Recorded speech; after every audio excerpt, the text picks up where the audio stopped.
Out to the ballpark, as these are high times for long-suffering fans of baseball on the Beltway. They're surely ready for baseball night in America at Camden Yards.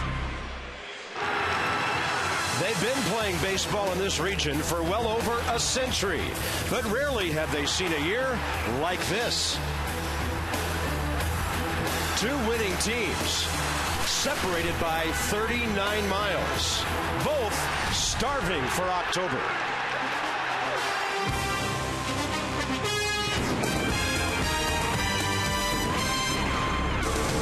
Baseball night in America, and on a Saturday night, why not hang out with a teenager like Bryce Harper? J.J. Hardy, game-winning RBI last night, serious glove work. It'll be another capacity crowd as Washington visits Oriole Park at Camden Yards. Those two used to be best friends, cheering for their favorite teams. The Orioles took 2 of 3 in Washington a month ago.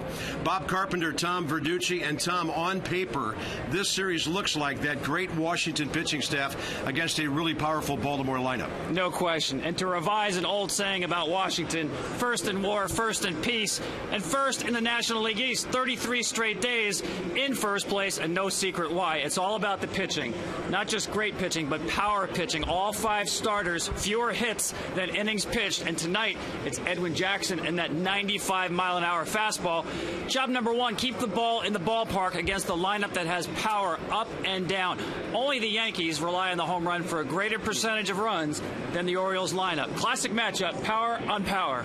And coming up next, it's the Battle of the Beltways and a very young man who has set the baseball world on fire.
Baltimore Orioles, each team with 40 wins. Washington 40-28, Baltimore 40-30, and it's cooled off here to the mid-70s after some scorching conditions on Wednesday and Thursday. And the Taco Bell lineup for the Washington Nationals. Sometimes you gotta live mas. Danny Espinosa will lead off, and then there's Bryce Harper. But the middle of the Washington lineup is really struggling with Ryan Zimmerman, Michael Morse, 18 games out of the DL, and Adam LaRoche. A lot of offense from Ian Desmond this year, and so the Nationals check in 13th in the National League in batting average, 12th in runs, but they can't hit the long ball. They are 7th, and they take on Wei-Yin Chen, who they met in Washington a month ago. Yeah, Bob, he reminds me of another left-hander back in the days with Baltimore, Jimmy Key. That's why I call him. Fastball is the key pitch. Pitches off that fastball without premium velocity, 90 to 92, but location is a key. Works both sides of the plate, keeps it out of the middle, and a good traffic manager. He's at his best with runners on base. He gets somebody on. Hitters are hitting only .214 against Chen. So, cool customer who's been around the block. Orioles have a good ERA of 3.73 as a staff, but their defense is last in the American League in errors, 62 errors in 70 games. I think that'll help to have Brian Roberts back at second base and settle down some things on the infield. And, of course, Matt Wieters is one of the really fine young catchers in all of baseball, and switch inning catchers are a precious commodity indeed. Great setting with the warehouse in right field, and the opening pitch is brought to you by Budweiser. Great times are waiting. Grab some buds. On the road, Washington, the same as their home record, 20-14. The Orioles at home, yeah, you guessed it, 20-14. It's been a pretty evenly matched series over the years. There's been 18 one-run games, but Baltimore has won 13 of them as Danny Espinosa steps in. 25-year-old switch-hitting second baseman who is murder from the right side this year, batting .364, overall .232. Well, that's a great point. You talk about leadoff hitters with high on-base percentages, and you look at Espinosa, nothing special, but from the right side, he's as good as there is in Major League Baseball. That's the 6th highest batting average in the National League against left-handed pitching. Wei-Yin Chen, 80 and a third innings on the year, 79 hits, and a better than 2-to-1 strikeout to walk ratio.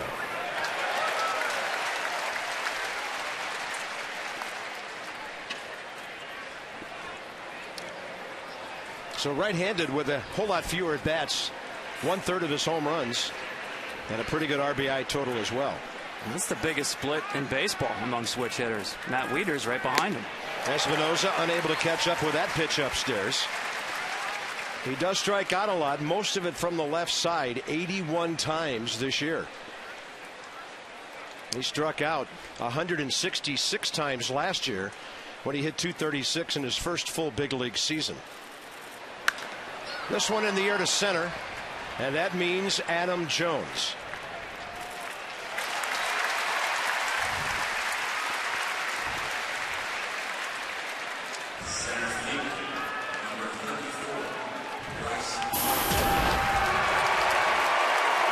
He gets a reaction everywhere he goes. Last week up in Canada, they were chanting his name, and he shut them down with a really big series against the Blue Jays. Hasn't had a hit in a couple of games. He was 0 for 4 here last night. And if you listen closely, there were a few cheers in there. There's a few National fans who managed to sneak in here. And he's been very good against left-handers this year. Harper has found a way to hit .316 against lefties, and a couple of weeks ago that number was a lot higher than that. 51 hits, 300 in interleague play, and 304 on the road, so some things have not intimidated him at all. That ball slammed off the mask of Matt Wieters. Yeah, he had that rough day at Yankee Stadium against Andy Pettitte. And Pettitte threw him all breaking balls, and you see Chen so far early in the game, obviously two batters really establishing fastball, but Bryce thought Andy Pettitte was going to challenge him at Yankee Stadium. He saw a steady diet of breaking balls, and the swing has not been the same since. And the 0-2, it's chopped up to the left side. Over to cut it off. Wilson Betemit And that is out at first on a diving headfirst slide by Harper, who plays the game extremely hard. Yeah, and if you're Davey Johnson, you hold your breath whenever you see anybody, but especially Bryce Harper going head first into that bag. But you're right, that's the way he plays. I think it makes it a more difficult call for the umpire because you have no audible to go by. There's no sound. Normally you hear the foot and hear the catch. And as I suspected when I saw it live, it looked like Harper was safe. David Rackley, the junior member of this umpiring crew, has first base. 2 outs, base is empty, and the struggling Ryan Zimmerman. Now, I'm still not convinced that's the fastest way to get to the bag. But as you mentioned, that's the way Bryce plays. He goes into a lot of bases head first and sometimes into outfield walls. Ryan Zimmerman's going through one of the most puzzling sequences of his big league career. 5 for his last 44. And Davey Johnson had an interesting comment for you and I this afternoon. He said he wants to see Ryan Zimmerman be more aggressive and try to pull the ball more. He thinks he's thinking right field too much. Well, I think he's absolutely right. I mean, he's got a preponderance of hits this year to right field. Now, when he's going well, he's going to hit the ball all over the ballpark. But it's heavy slated towards the right side of the field for his hits. That one up and in, and he checked his swing and fouled it. Now, you can see, Bob, how this fastball tends to get on hitters because he's throwing really almost all fastballs here early in the game, and they're just not picking it up.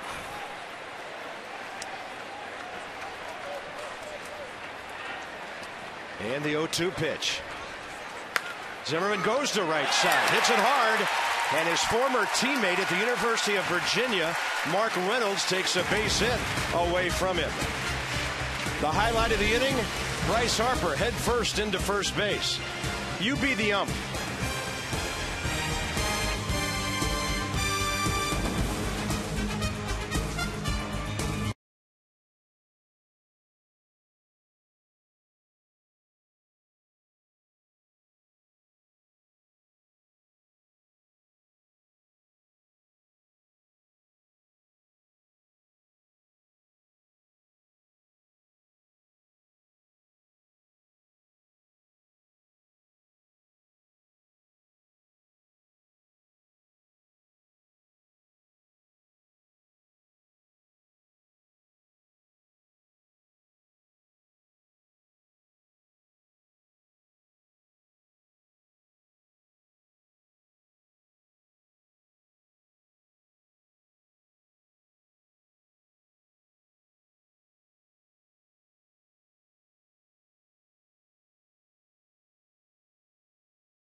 Taco Bell starting lineup. You got to live Moss. Orioles are hitting .247, 11th in the American League, 6th in runs. Only the Yankees and Toronto have hit more home runs. And it's huge for them to have Brian Roberts back, the switch hitter, spark plug for this ball club in that leadoff spot.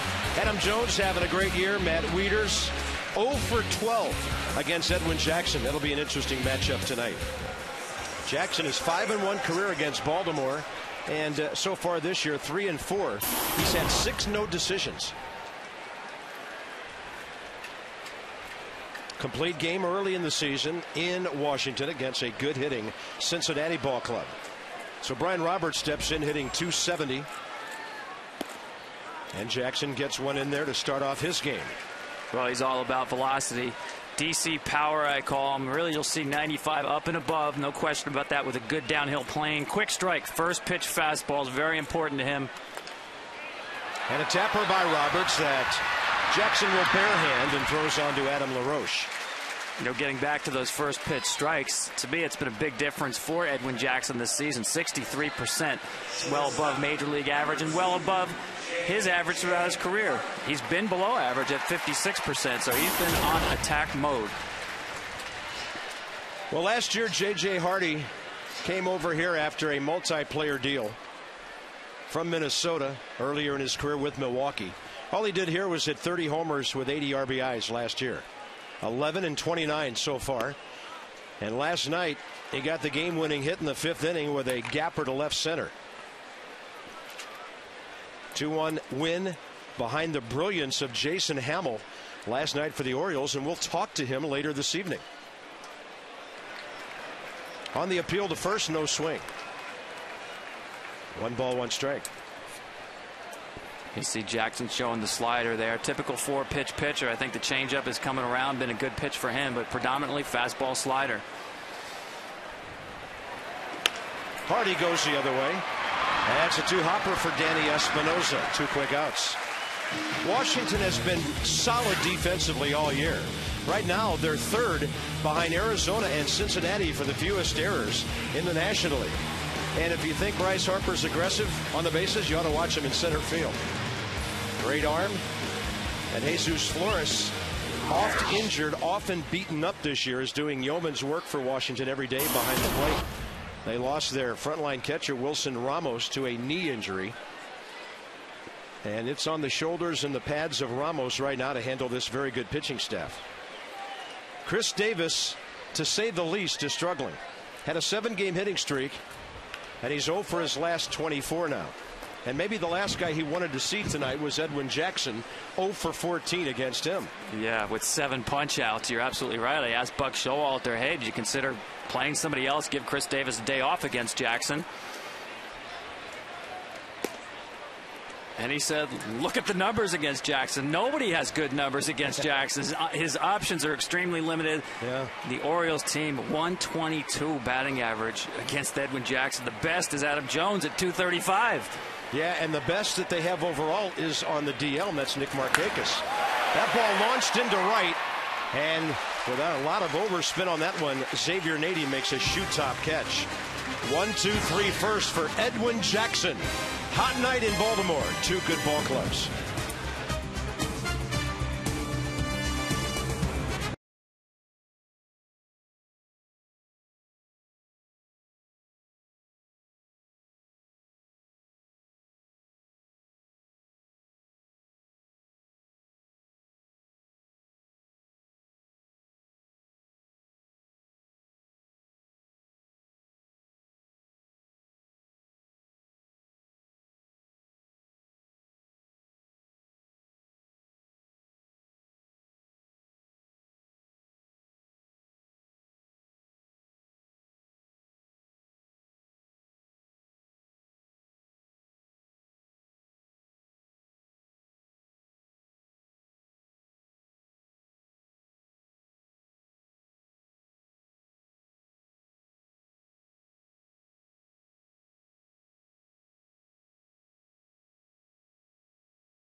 Today's game presented by Budweiser is sponsored by Taco Bell. Sometimes you gotta live Mas.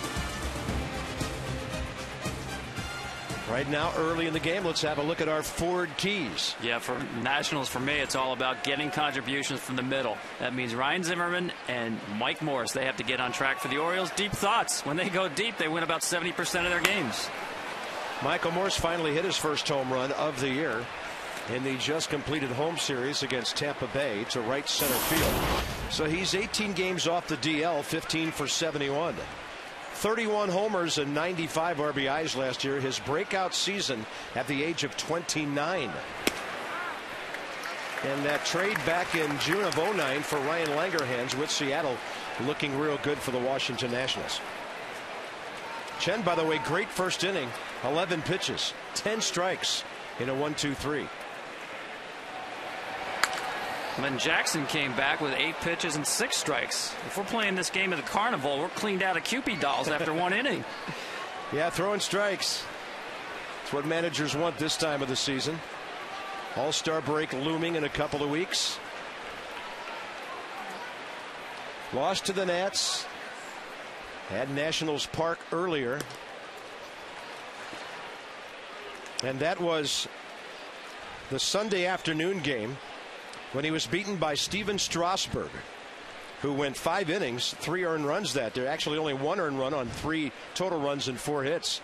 So Chen didn't pitch that badly. And he was out of the game by the time the Nats put it out of reach. Yeah, we see them again not getting good swings on the fastball. Take a look at the way he's got this arm swing and watch his wrist when it's behind. There's a little curl back there. Pitches with a very loose wrist. Reminds me a little bit, Yu Darvish does the same thing. David Cohn had a little bit of that. Fastball has a little bit of extra life when you have that loose wrist, and you see the Nationals just not timing that fastball right now. Morse on 1-2 fouls it away again. Michael Morse hurt his upper back in spring training. It was called a lat strain. Opened the season on the DL. They thought they were going to have him a lot earlier than June 1st. He is able to DH in these American League ballparks. And a breaking ball that he takes to left and hooks it into the seats. It's been a mash unit at times for Davey Johnson and his training staff. Now the guys in white are back, but Drew Storn, their closer, hasn't thrown a pitch. Due after the All-Star break, Mark DeRosa will be the next one off the DL. Ramos out for the year, Worth sometime in August. Michael Morse kills that ball to right field. That's the kind of approach that made him a 300 hitter last year. Now let's check in with Matt Vasgersian for a DirecTV game break. 1989 World Series rematch. Oakland's hot, winners in 8 of their last 10, and they're off to a good start. Josh Reddick's team-leading 17th home run of the season has the swinging A's on top. If you call yourself a sports fan, you got to get DirecTV. Call 1-800-DirecTV. Back to Bob and Tom. Yeah, Oakland trying to do something about that 2-team race in the AL West. Texas 7 in a row, and then the Angels 5 games behind them. They've won their last 3. There's Adam LaRoche, who is Washington's hottest hitter for the first month and a half of the season. Way over 300 on base percentage, was over 450, and he's cooled off, but he's still one of the best RBI guys in the National League. Hey, he finally got that April thing figured out. It's always been his bugaboo, getting slow starts, and now the tough times will come a little bit later. Hitting .250, he's a .267 career hitter. And we noticed this last night. The Orioles don't play as pronounced a shift on LaRoche as many of the National League teams do. Now with a man on first, you're not going to shift as much, but even with the bases empty last night, they didn't shift him to the right side that dramatically. Yeah, you see J.J. Hardy, the shortstop there, is certainly swung around, but not behind the bag the way you'll see a team like Tampa Bay or some of the other teams that have extreme shifts. LaRoche, a very good batting eye, 32 walks, top 10 in the National League. So he was really something in April. The one thing he's continued to do, though, is drive in runs. 43, 10th in the National League.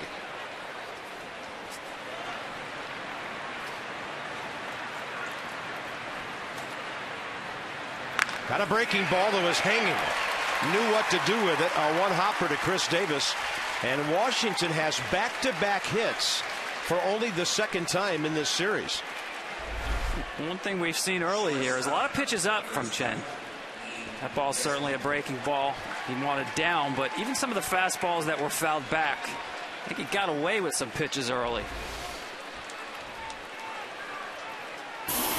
A lot of Washington Nationals would choose this man as their most valuable player so far.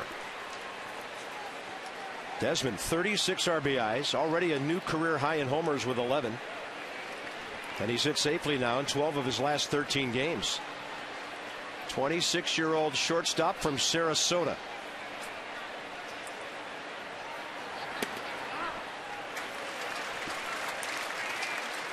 And he goes back to the Montreal days. He was the 84th player drafted in the 04 draft, a year before that team became the Washington Nationals. That was the last draft of the team known as the Montreal Expos. Only two other players left from that draft, Bill Bray and Colin Ballister in the major leagues along with Desmond.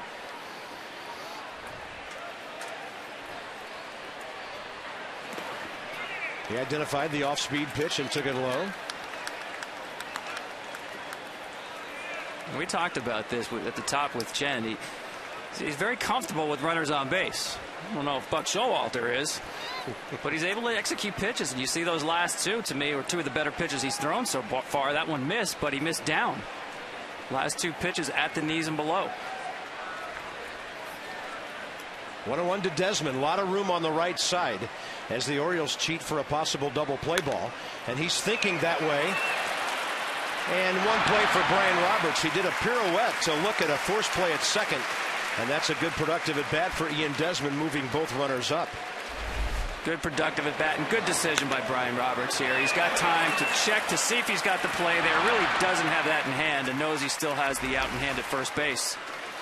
It's a veteran player who's got that clock in his head that will tell him, yes, I can take a look at second. I know if I can get him, or if I can't, I can still get the out at first base. And here's a highly coveted young slugger by the name of Tyler Moore. You say that because the Nats drafted him 3 times before he finally said yes.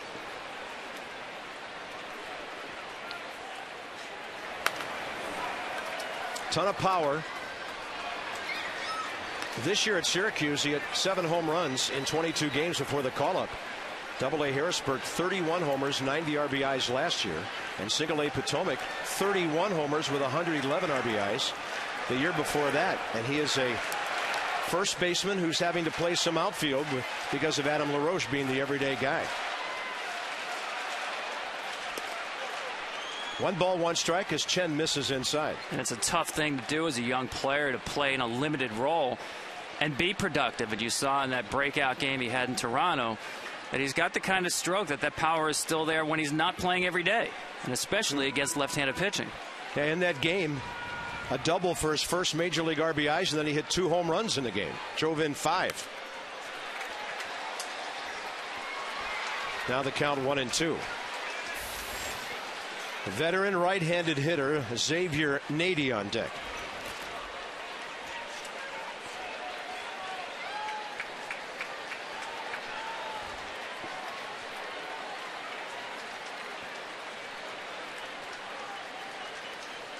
And a 1-2 pitch. Wieters sets up outer half. And the off speed not biting. Yeah, that's the changeup there that Rick Adair, the pitching coach, really worked with him with in spring training to get these right-handed hitters out.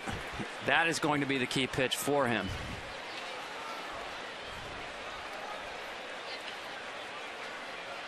And a 2-2 is upstairs, and Moore strikes out. You know, once again, Bob, we're talking about a fastball at 90 that's upstairs. We've seen a lot of late fouls, late swings, and this one gets by him. Watch his head snap back. He can't believe he missed it right there. It's an optical illusion. You know, it comes in looking like it's, you know, hittable, and it's by you at 90. Nothing 9 years a hitter more than that. Now it's up to Xavier Nady, who's excelled for Washington as a pinch hitter, 4 for 10 with a homer, couple of RBIs. But as an everyday guy, 100 at bats in spot starts and just 15 hits. Pretty much the same pitch he just threw to Tyler Moore. It was just out of the zone. So Morse at third, LaRoche at second. 2 outs now.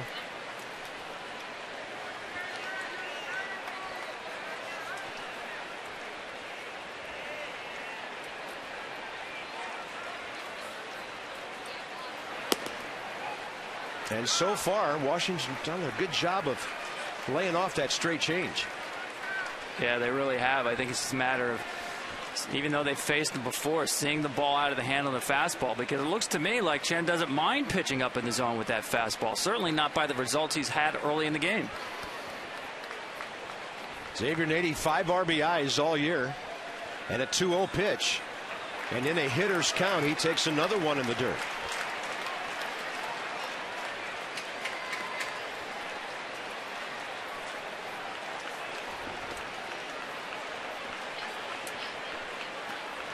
Well, certainly with the base open here at 3-0, even 3-1, if he gets there, you're not going to give in to a hitter like Nady. Sitting on 100 careers home runs with his 3 this year. Taking all the way on 3-0.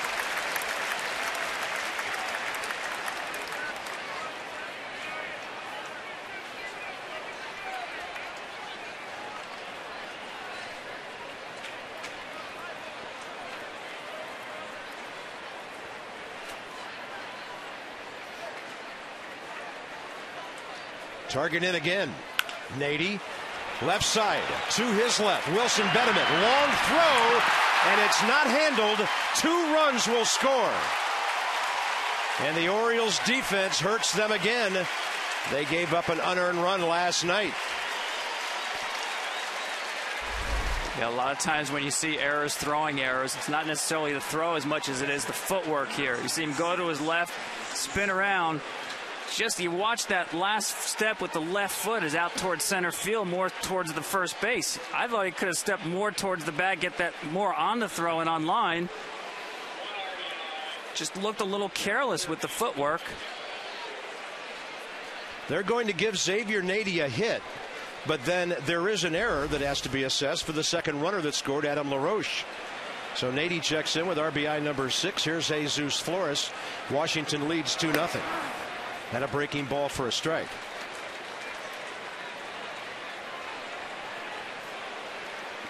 Well, 27, or rather 26 out of 35 when they score first.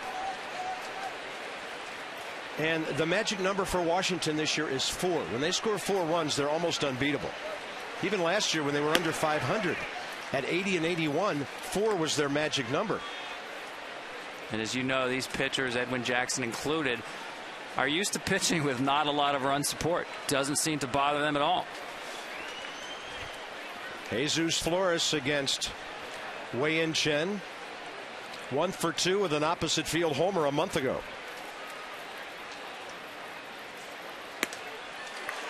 Jesus Flores, it was a solo shot with 2 outs and the base is empty. Bottom of the 4th. He took a fastball, and there are no cheap homers over that 15-foot scoreboard in Washington.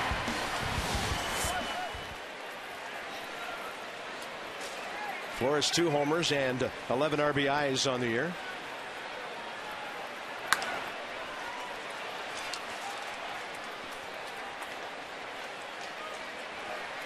Nationals went on to win that game 9-3.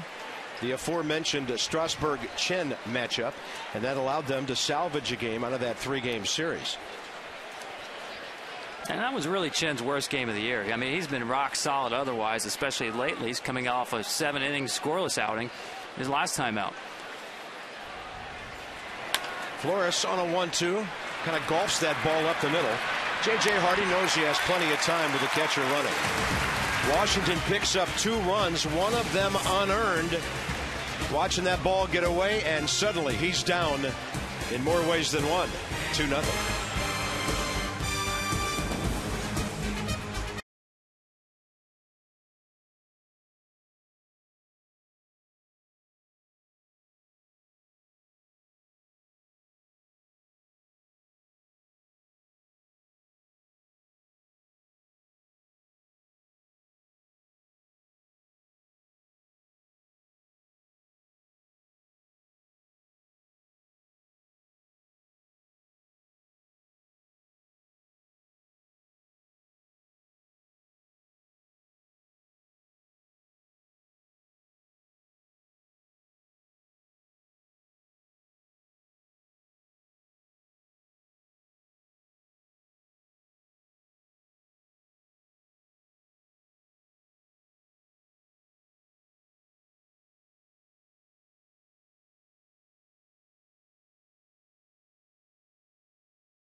Oriole Park at Camden Yards. And today's game is presented by Budweiser. Great times are waiting. Grab some buds. What a gorgeous night in Baltimore and a great ballpark celebrating its 20th anniversary. And we welcome the men and women in uniform serving around the world watching tonight's broadcast in 175 countries on AFN, the American Forces Network. Thanks for all of you and all you do. We hope you're enjoying tonight's telecast and hope you're safe. Adam Jones, interleague play, career against Washington, .398. Overall, .301 this season. And at the age of 26, becoming a bona fide star in the American League. No doubt about that. We talked about his numbers against Jones. You know, normally you'll look around the clubhouse if you're a player. Hey, how do you approach this guy? You've had some success against him. And Jones with .235 is the go-to guy. Yeah. .235 batting average against Edwin Jackson with at least one home run. How about that? Yeah, 4 for 17.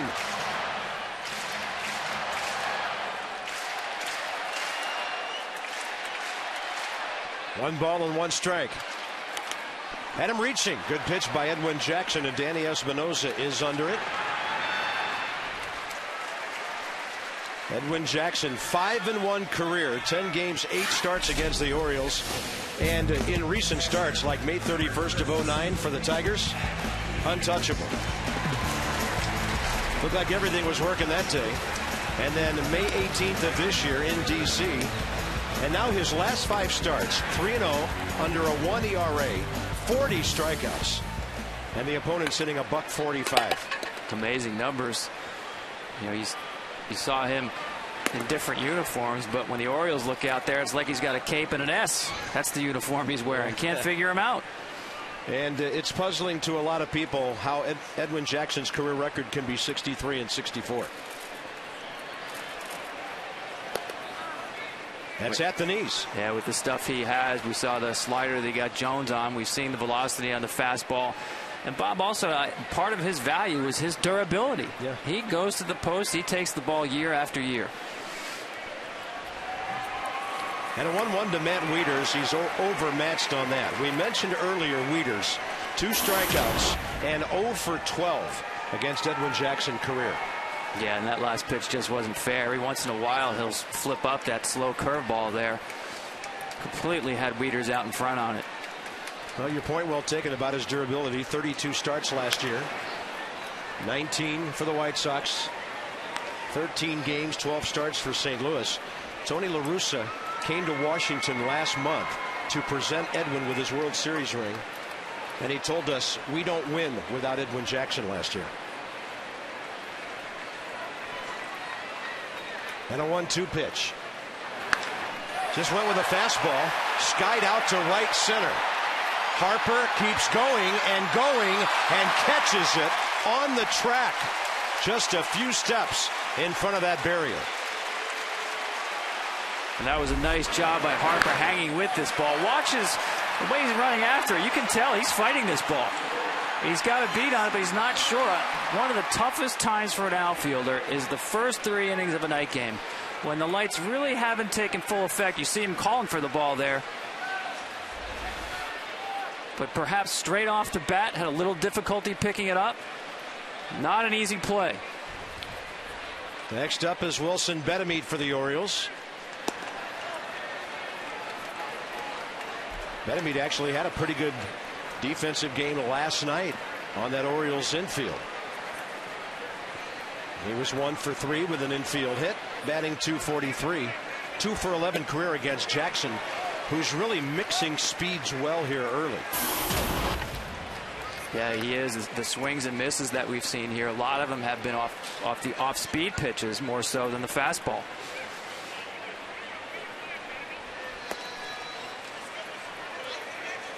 Then it goes low and away and misses. 2 balls, 1 strike. You know, watching Bryce Harper in center field, we'll go back to last night when Davey Johnson had Roger Bernardino starting right field and Bryce Harper in center field. There's another off-speed pitch that has an Oriole hitter out ahead. And obviously it's confidence in Bryce Harper to play center field, but you do fast forward when Jason Worth comes back to this team, and you have to think that Harper will be in center field, so why not give him his reps there when you can? Swing and a miss on a pitch in the dirt. 6 straight for Edwin Jackson. Some help from an aggressive center fielder. And Bryce Harper's had an active night. Looked like he dove for a base hit, but they called him out. That is an out. Back to Baltimore after a word from your local Fox station.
Back to baseball night in America, presented by Budweiser. Oriole Park, Camden Yards, top of the third, and the top of the order for Washington, leading Baltimore 2-0. Danny Espinosa goes up hacking. Long second inning for Wei-Yin Chen. He threw 30 pitches, so he's at 41 through 2. Espinosa flied to center first time up.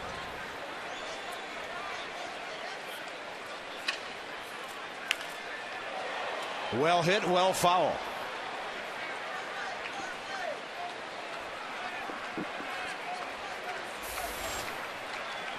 And then Bryce Harper.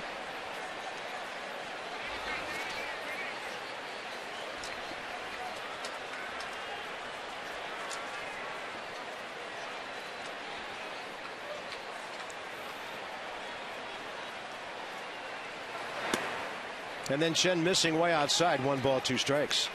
And Chen was a guy the Orioles scouts actually were scouting him for a couple of years before they signed him. I think the bonus for signing Chen was that there was no posting fee involved. He had a contract with the Chunichi Dragons that allowed him.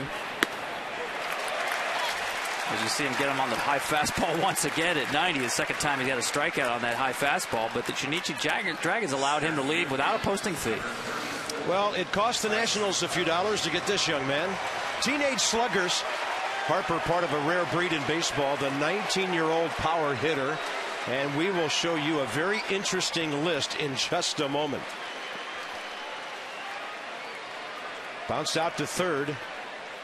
First time up, looked like he beat it out, didn't get the call at first base. Bryce Harper is 0 for his last 9. Hasn't had too many of those. And you saw him shorten up there. The bunt, yes, that's a part of his game, no doubt about that. Especially if you're scuffling for a hit. Not a bad idea at all. You saw him flash that speed his first time up. And he is, after all, a number 2 hitter with some big guns coming up. And 2 of them have base hits tonight. So Harper works the count to 3-0. Not sure he's earned the 3-0 privilege just yet. We'll find out. You know, if he's swinging the bat a little better, maybe. But the way he's been going lately, I'd say no. And that's a 4-pitch walk on a ball way upstairs. Well, he takes the walk, but when he makes contact, he's a definite slugger. How about Mel Ott back with the 28 Giants? 18 homers, 77 RBIs. The great Mantle in 51, 65 RBIs. Tony C in 64, 24 home runs. Griffey Jr., 89 Seattle, 61 RBIs. And then comes Bryce Harper. 524 slugging percentage in his first 44 major league games. I mean, you just have to understand, it just doesn't happen, teenage players getting to the big leagues, period, but especially as power hitters. There's Ryan Zimmerman, hit the ball sharply. Mark Reynolds took a hit away from him. The barrel of the bat breaks in half, and I'm not sure what Mark Reynolds was doing, running right into Brian Roberts on a pop fly right to the second baseman. And that's the kind of thing a concussion guy like Brian Roberts, Tom, does not need. Oh, you're absolutely right. It looked like it was Brian Roberts' ball all the way. Reynolds never stops running after this.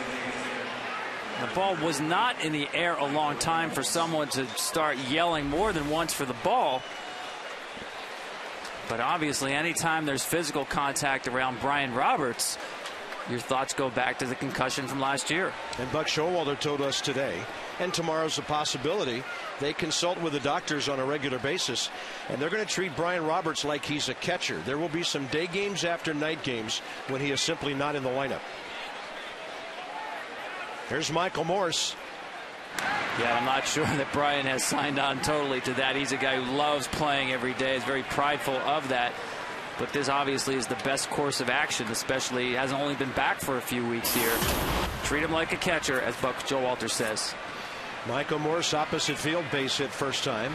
Adam LaRoche followed with one.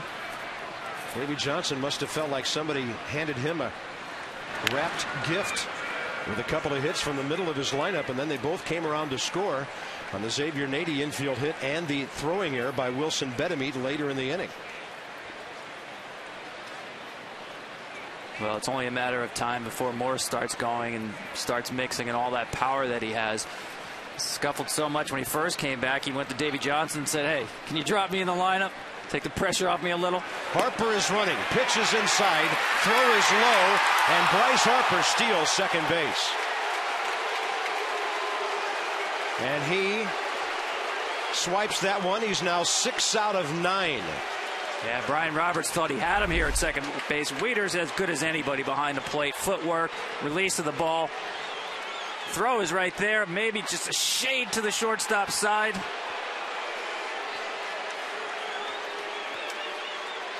And you see Harper come in with that head first slide. Wow. He was safe. I guess he's been safe twice tonight. And here's Michael Morse now with an RBI chance. And Wieters took a tough pitch that was right inside to the right-handed batter. Really made a nice play to get that close. Absolutely, and they say it's a game of inches, maybe sometimes centimeters, because you saw Harper with the head first slide go for the outside of the bag with the throw on the inside of the bag. Just made enough of a little bit of a difference. Wieters helping out his pitchers over the last 2 years with that great arm. And a 1-1 to Michael Morse, inside out swing, and it's 1 ball, 2 strikes. Well, Matt Wieters, you see him behind the plate, just almost Carlton Fisk-like, towering there at 6'5", but much more athletic than you would think of a very tall catcher. Footwork is terrific, and as Buck Showalter says, he's never seen anybody better at the tag play at home plate than Matt Wieters. Michael Morse will strike out on a good Wei-Yin Chen pitch. Down and in. Washington stranding at second base runner and leading 2-0.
The third coming up with Mark Reynolds, Nick Johnson, the DH, and Steve Pearce, Edwin Jackson.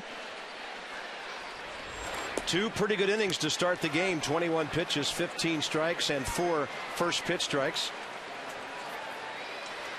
And of course, he used to be in Tampa Bay with Jason Hamill, who joins us. And Jason, congratulations on a really nice win last night. Thanks a lot, man. Jason went 8 innings, 5 hits, a run. It was unearned. Didn't walk a hitter, 10 strikeouts. What's the key to your command, not only last night, but your start before that? You know, it all goes back to fastball command. You know, focusing on the glove and just throwing each pitch with conviction. You know, just coming out and competing, really. Well, Jason, a lot of talk this year has been about all the no-hitters around the game, and I'm going to give you credit for starting the trend. It wasn't a no-hitter, but you were the first one to put everybody on no-hit alert. You've actually done it twice. Tell us about those games and whether you thought you could close the deal on no-hitters. Yeah, you know, you're thinking about it. You're thinking about a no-hitter until you actually give up that first hit. It's getting old, though. You get so close, and I keep letting myself down. I'm going to start blaming Weedy. He's got to get me through that thing sooner or later. Last Saturday in Atlanta, locked in. And the other thing is, Jason, that's a ball club that can be tough on right-handed pitchers. They've got a good lineup. Oh, they've beat me down many times. That's why it came out of nowhere. You know, I think everybody in their lineup was 4 for 5, 5 for 5, 4 for 6 off me. It was unreal. So, obviously, nice to get out of there with a W. You know, it's nice to be able to go out there and compete. And, you know, I've got the confidence behind me along with the confidence myself right now. And, you know, we're doing some special things right now. Let's talk about something else that's behind you, and that's a great closer. Last night, no problems at all coming out after 8, right? No, you know, it pretty much is a done deal with JJ right now. You get it to him, that means you're in pretty good shape if he's pitching. So, obviously, kudos to him. He's been outstanding all year and you know, just a workhorse down there for us. Yeah, Jim Johnson, a lot of suspense last night. A ground ball, 2 routine fly balls in 1, 2, 3 in the ninth, and he has 21 saves. Nick Johnson, the hitter, 1 ball, 1 strike from Jackson, and a really good changeup, 1 and 2. You told us during the break you enjoy watching a guy like Edwin Jackson pitch. Why? You know, our stuff's similar, but you know, for a guy who didn't start his career off like maybe he might have wanted to, you know, it took a little while to kind of, I don't know, unlock himself, kind of like myself. You know, it's just nice to. It's a good story, basically. You know, great kid off the field, great person, along with being a great baseball player. So always you want to see those guys have success. Well, Jason, I want to ask you about the guy you've got going tonight, Wei-Yin Chen. His ability to throw that fastball up in the zone at 90 and 91 and get some swings and misses and foul balls. Tell us what you see tonight. He's special, you know, coming over from Japan, you know, making that adjustment, and the impact he's had just on our success early this year has it's been pretty special. He's been a huge cog in the machine right now. Coming out, I know the guys are confident when he goes out to the mound, we're gonna have a good chance to win. But the change in culture, you know, and the way the game's played too, you know, it's cool to see a guy like that be able to do something like that. He's also a great kid too. You know, he has some fun with us. You know, he's quiet, but he'll have some fun too. It's pretty cool. Ryan Zimmerman will hand that pop-up off the bat of his former teammate, Nick Johnson. Well, you've made the transition from indoors in Tampa to Coors Field and now to Oriole Park at Camden Yards. And the way this ball club's going, Jason, how exciting is it to come into a place, a storied ballpark like this, and have the success you've had? You know, it's fun. When I got traded from Tampa to Colorado, I didn't really know what to expect, you know, because playing in Colorado was like playing on the moon. You never really know what you're going to get. There's some days that you just really don't want to pitch, but you can't do a thing about it. And then, obviously, the trade this year, coming over here, I was like, man, I might as well. You know, it's really not much of an upgrade coming to Baltimore. It's another hitter's park. But, you know, like you said, the story behind this team, so much history, so many great names. And, you know, it's fun to play behind play in front of a crowd, you know, that really has some history, and there's a lot of things to play for. You know, a lot of you know, great fans. You know, awesome crowds lately. You know, earlier in the season we didn't see too many full crowds, but now these seats are filling up, and it gives you all that little extra oomph every game. And a ball hit to the left side, broken bat, Ryan Zimmerman. Jason, thanks for your time. Continued success. Thanks a lot, guys. Jason Hamill throwing the ball as well as anybody in the American League right now.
Michelin, a better way forward.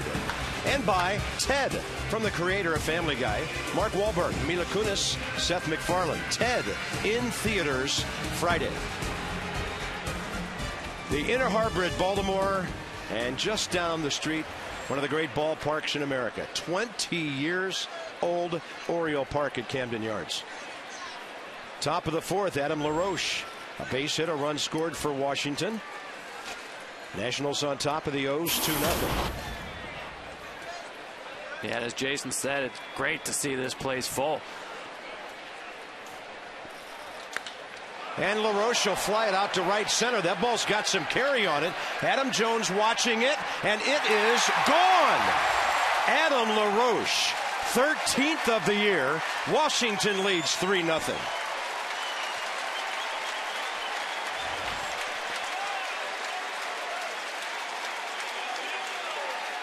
Well, he's got great carry on the ball, great backspin. He does everything easy, so you're never quite sure, but the ball just seemed to carry. That's just nice, easy swing, ball center, and he centers it up. Adam Jones took off on this like he maybe had a shot. Nice, easy, on balance, good extension. I think he knew it was gone. 177th career homer for LaRoche. And here's Ian Desmond, notorious first pitch swinger. And that one's out into the gap, grabbed by Adam Jones. Yeah, you see he went off speed first pitch. He had the scouting report. Notorious first ball fastball swinger. So Adam LaRoche drives in his 44th run of the year. He was 14 for his last 79 coming into this game, and he's 2 for 2. Here's Tyler Moore, struck out swinging on the Chen fastball upstairs, first time up.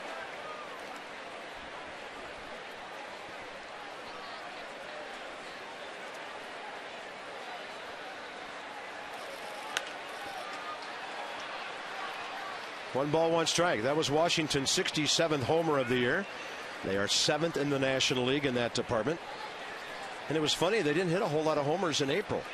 Bryce Harper got called up the last weekend of the month, and then they started hitting him, even though it took him 2.5 weeks to hit his first. But Tom, it was like somebody else in the lineup shows up and shakes things up a little bit. Well, you know, earlier we put up that graphic, all the DL days that have been lost on this team, and I think that's actually good news for the Nats, because with all the days that have been lost, all the key injuries, here they are in first place and been playing so well. Now pitching's been carrying them, but you know there's going to be a time this season where the offense will carry them. When they get at full strength, when they've got Morse back swinging the bat well, Zimmerman, Harper, Jason Worth back in the lineup, this is a much better offensive team than what we've seen. And Tyler Moore lines one up the middle. 5 hits for Washington now. And here's a Twitter poll for you. To cast your vote, visit us on Twitter at MLB on Fox. Use one of these hashtags above. Give your opinion. So who makes it to the playoffs? A, for Washington. B, for Baltimore. C, neither. And Buck Showalter doesn't want to hear that one. And D, both of them. Interesting. That's a great question. That'll be fun. And don't forget, when you vote, there's an extra wild card this year. We've got 2 wild cards in each league. Here's Xavier Nady, who singled to the left side of the infield first time, and a ball placed between Wilson Betemit and J.J. Hardy. And if the playoffs were starting right now, Washington would be the champions of the East, and the Orioles would have the first wild card, and 3 American League East teams and 2 from the NL East would be in the playoffs. Got some fresh names in there. Nady takes one upstairs. 2 balls, no strikes. I think that'll be such an exciting night for baseball. That first round wild card, whatever you want to call it, knockout game, wild card showcase game. Winner go home. Yeah, It'll be the first Friday after the season ends. The winner advancing to the League Division Series. Yeah, the number 2 wild card team will be ecstatic to be there, and the number 1 wild card team will say, "Wait a minute, we don't get to play 3 out of 5 anymore." That's really going to be something. And you'll see teams playing down the stretch to stay out of that game. In other words, you're a first place team with a slim lead going down the stretch. In the old days, you could just throttle back and you didn't care how you got in, whether it was first place or as a wild card. Well, now you will care. You need to stay out of that one or go home game and play out the string with your regular pitchers making their regular turns. Xavier Nady on 3-0, taking all the way, and that one misses. And the pitch count is really piling up now on Wei-Yin Chen. That's his second walk. But as we mentioned earlier, 11 pitches for Buck Showalter, starter in the first. 30 pitches, giving up 3 hits and 2 runs in the second.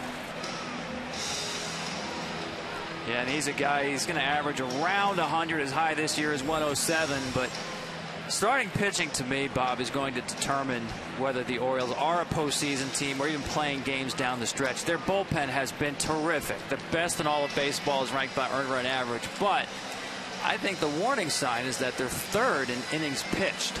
That's something they're going to have to keep an eye on. They're going to have to get more length out of their starting pitchers than what they've had so far. Yeah, they don't want to wear down that very good bullpen led by Jim Johnson. Ninth batter in the order, Jesus Flores. And you saw similar scenarios play out last year. The Pirates in first place in July, finishing with 90 losses, and the Braves looked like they were in control until their bullpen wore out in September last year. Yeah, and 2 of the best young-looking relievers you'll ever have on the same team, Johnny Venters and Craig Kimbrell. Jesus Flores bounced out to short first time, and here he bats with Moore at second, Nady at first, only 1 out. Washington already scoring in this inning on the leadoff homer by Adam LaRoche.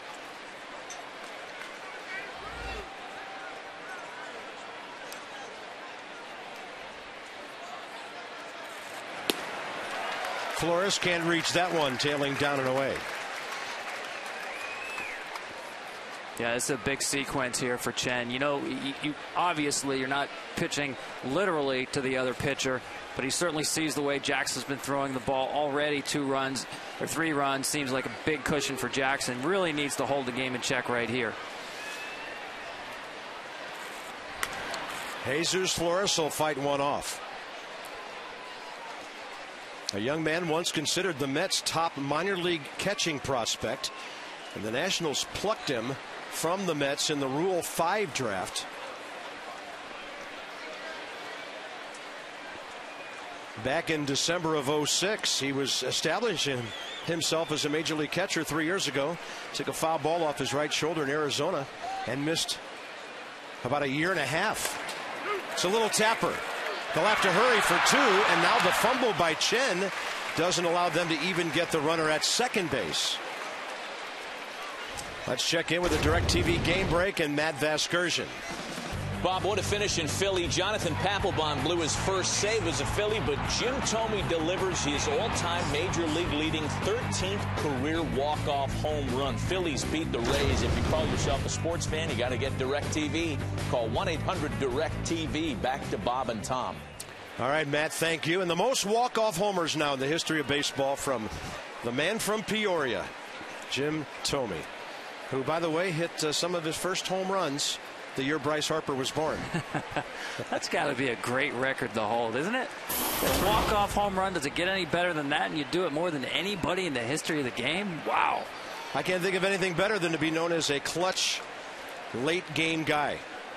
Top of the order now, and a big spot for Danny Espinosa to break this game open for Washington. Off-speed pitch, and Chen gets a strike with it.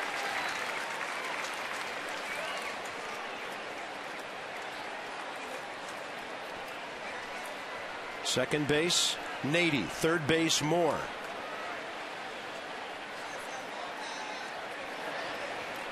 Danny Espinosa's driven in 21 runs on the year. And he will hit that one off the end of the bat and pop it up for Brian Roberts. And that's it for the Nats. They pick up a run, and LaRoche goes deep right center. A towering fly ball that refused to stop. And his 13th puts Washington up by 3.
Park at Camden Yards. Washington Nationals 3, Baltimore Orioles without a base runner so far. Brian Roberts leads off.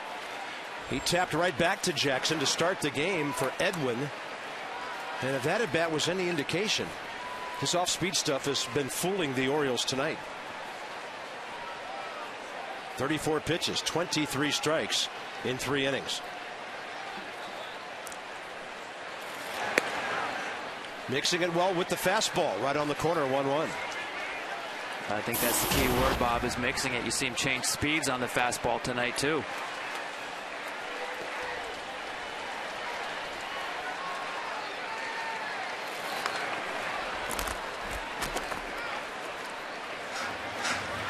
So Brian Roberts is 10 games into his season, so it's about April 15th for him.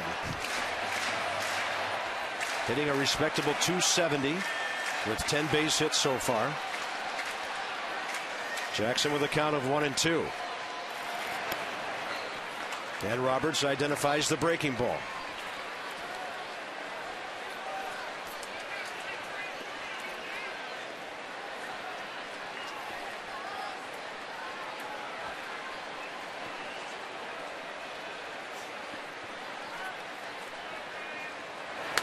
On a pitch up, driven to right. And it'll be hooking just to the right of that cozy corner at 318.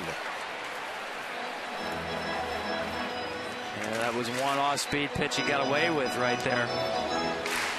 Brian Roberts just out in front of it.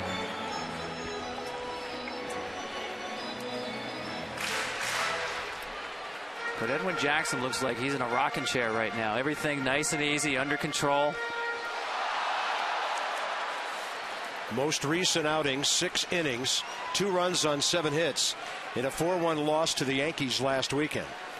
Walked 3, struck out 1, gave up a homer, 110 pitches. But he went 8+ in Toronto before that. There was a game up there when Davey Johnson gave him the chance to start the 9th inning. He gave up a double and then came the hook.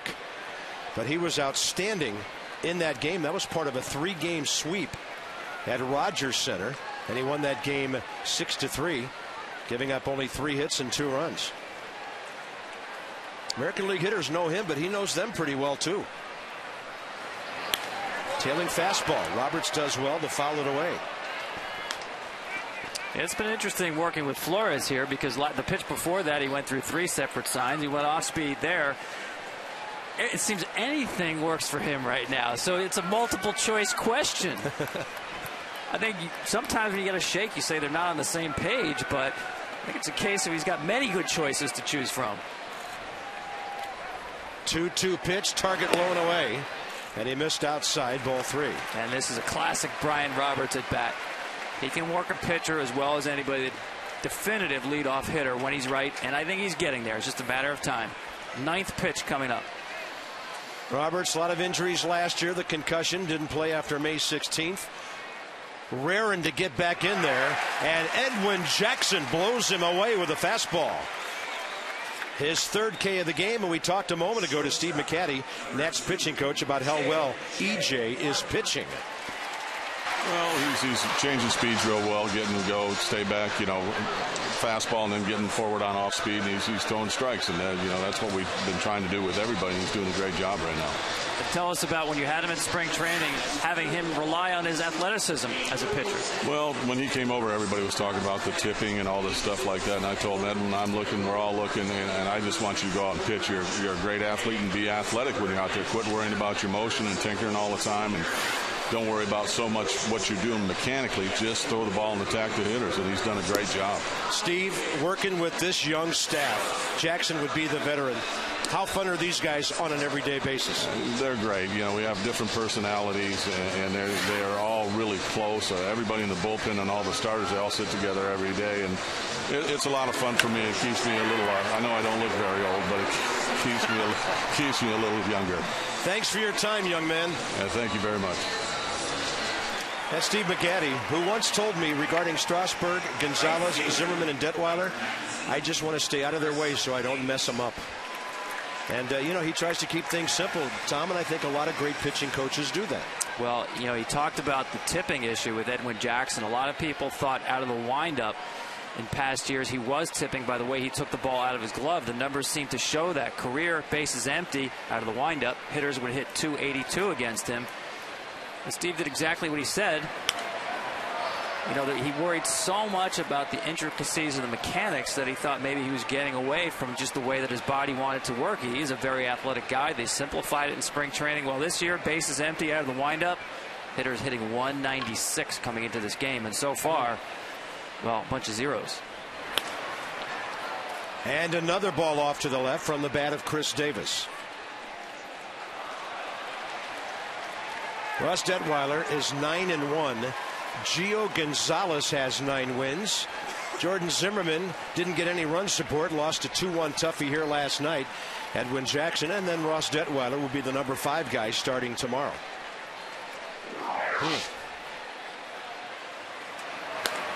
Line drive, Adam LaRoche. 2 line drives in the inning. Washington hit a bunch at the Orioles last night, and the O's hitting some at the Nats tonight. Gio Gonzalez, 2 real shy guys right there.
Brought to you by Lexus.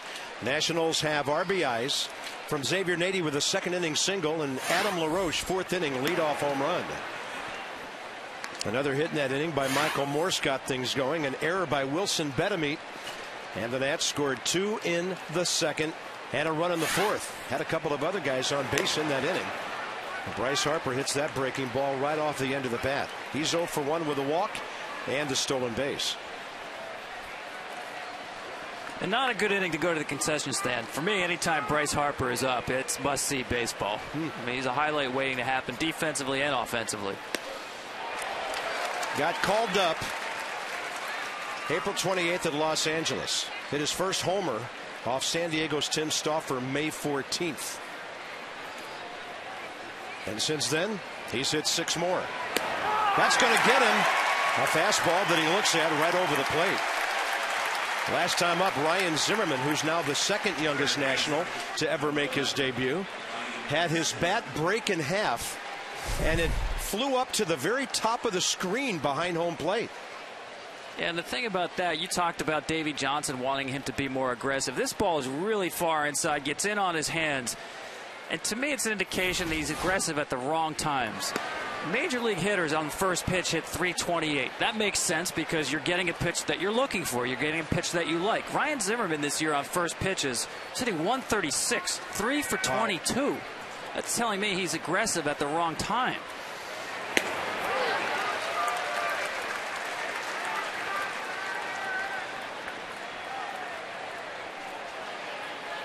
And so far he has not solved Chen's fastball. Ryan Zimmerman debuted at 20 years, 238 days in 05. He was the youngest Nat until Bryce Harper came along at 19 years, 196 days this year.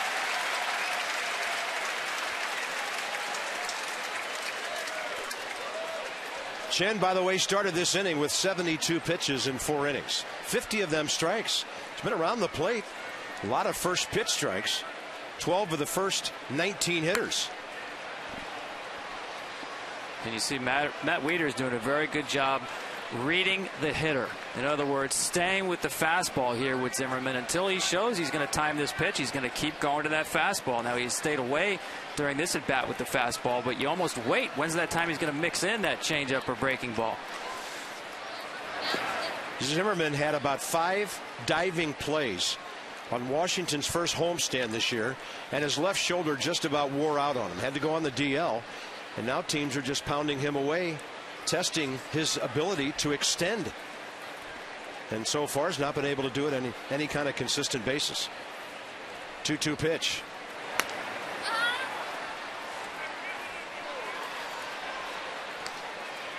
.288 career hitter in his first 6 full major league seasons. And believe me, you will not see too many at bats like this where it's just a steady diet of fastballs to Ryan Zimmerman and just staying with it. Now going back in with the fastball.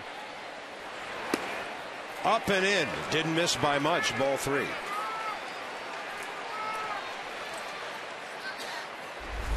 He's got away so much during this at bat. He did have him set up for the inside pitch, just didn't execute it. Good idea, didn't execute. 1 out, bases empty, top of the 5th inning. Zimmerman drives it to center, hits the ball on the button. Bad luck for him. Let's go to Matt Vasgersian at the MLB Network studios for a game break. Well, Bob and Tom, the Will Middlebrooks era continues to establish itself in Boston. 33 RBIs in his first 40 games, 2 today. Hasn't been done by a Red Sox player in over 60 years. Interesting times in Boston. Red Sox lead the Braves in the 4th. Back to you guys. Thank you, Matt. And in that East, Red Sox a half game behind Toronto, 5.5 back of the Yankees, who suddenly lost 3 in a row, beaten by the Mets last night. The Nationals saw him 2 weeks ago at Fenway. And obviously a lot of uncertainty in the future of Kevin Youkilis up there now. Yeah, absolutely. More so now that Middlebrooks, he's played well ever since he came up, but just is red hot now. There's no question he needs to stay in the lineup. Michael Morris takes a pitch up and in. He's 1 for 2 tonight with an opposite field hit and a run scored back in the 2nd.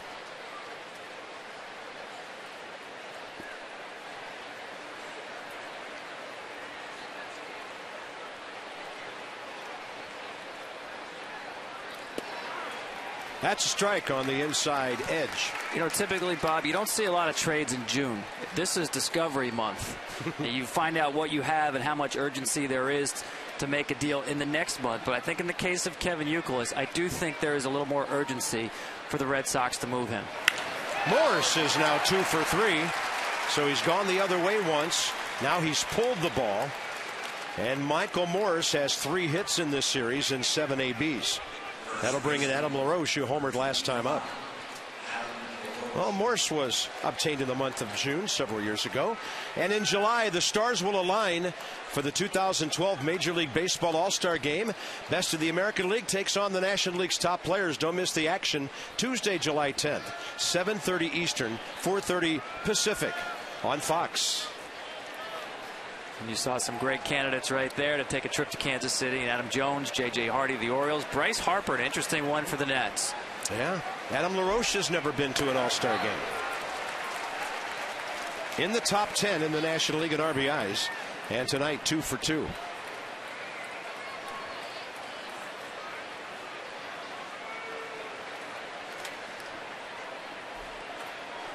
Interleague play. National League actually had a winning night last night. They went 8-6, but they're still 29 games behind the American League. Colorado finally won a game today. Adam LaRoche drives this ball out to left center. Steve Pearce will circle behind it. And that's it for Washington in the top of the 5th inning.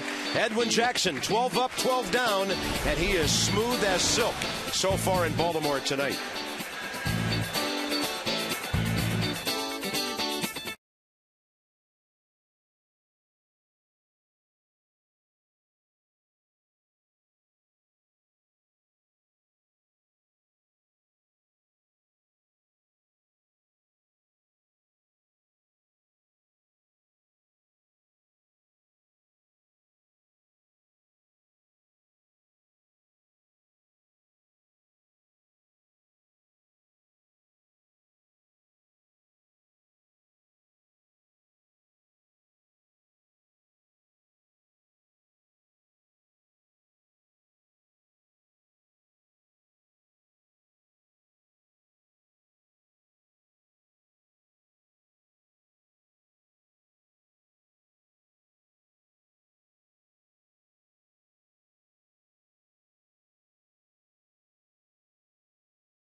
Chevrolet, proud to support youth baseball in cities and towns across the country. Is something brewing in Baltimore tonight? Edwin Jackson dominant so far, 49 pitches, 34 strikes, facing Adam Jones, leading off bottom 5. First pitch breaking ball, a beauty. Yeah, and Adam swung at it as if he was expecting first pitch fastball. Done a terrific job mixing up a sequence of pitches tonight. That's only the 7th first pitch strike he's thrown tonight to his 13th hitter. But he's really not going to 2-0 on anybody. Not that far off. 1 ball, 1 strike. Even his misses look pretty good. Adam Jones jammed, popped up to second base first time.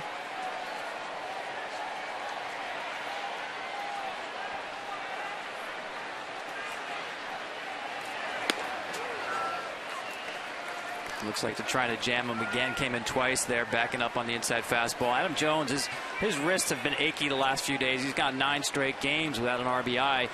They've actually told him cut back on his batting practice a little bit. We didn't see him out there today on the field for batting practice.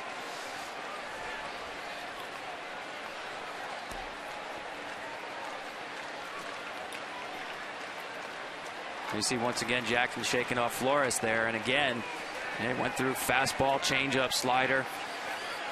There's just too many to choose from. Kid in the candy store right now. On a fastball, hit to Zimmerman, wicked hop into left field. You want the first hit at this part of a ball game to be a clean one, and we'll see how they score it. That ball was hit pretty sharply. It was hit very hard, and Zimmerman's going to make a do-or-die effort here to try to get it on the short hop. He knows if he lays back on that ball, the second bounce has tremendous overspin, as it does, and would eat him up. Wow, they're going to give Ryan Zimmerman, one of the best third basemen in baseball, an error on that play. Well, I think that speaks to what you said, Bob, about the first hit of a game. You do want it to be an undisputed clean one. Washington's only their 39th error of the year in 69 games. Ryan Zimmerman's 4th. He is one of the most aggressive third basemen in baseball. Here's Matt Wieters. Sent Bryce Harper to the wall in right center first time up. And by the way, Adam Jones also a running threat. He's 9 out of 14. Here's another look. It's a tough error at that second hop, as you saw how high it went with the overspin the second time it hits the ground. I think he made the right decision in coming in for that ball. And obviously, if he fields it cleanly, he does have the out in order in first place, but it was the speed of the ball and the bounce that made it a very difficult play. And the speed of Adam Jones makes you play things differently as well. And the 0-1 now.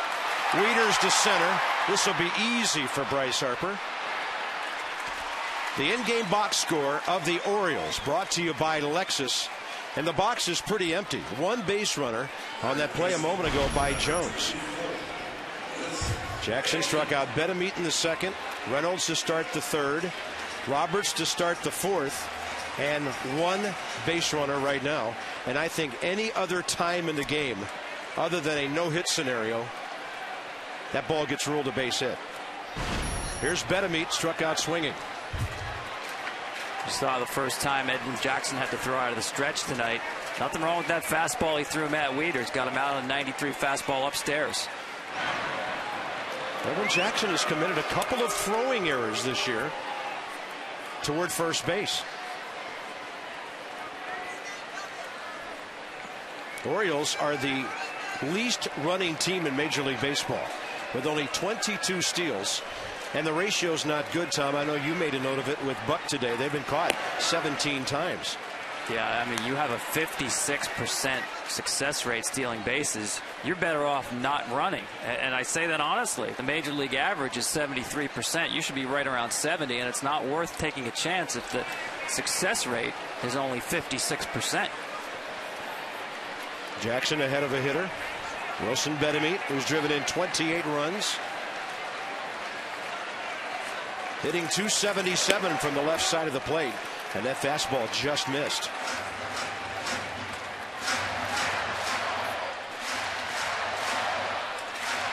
Yeah, he hasn't thrown Betterman too many fastballs tonight. That one thrown exactly where he wanted it, down and away, just didn't get the call.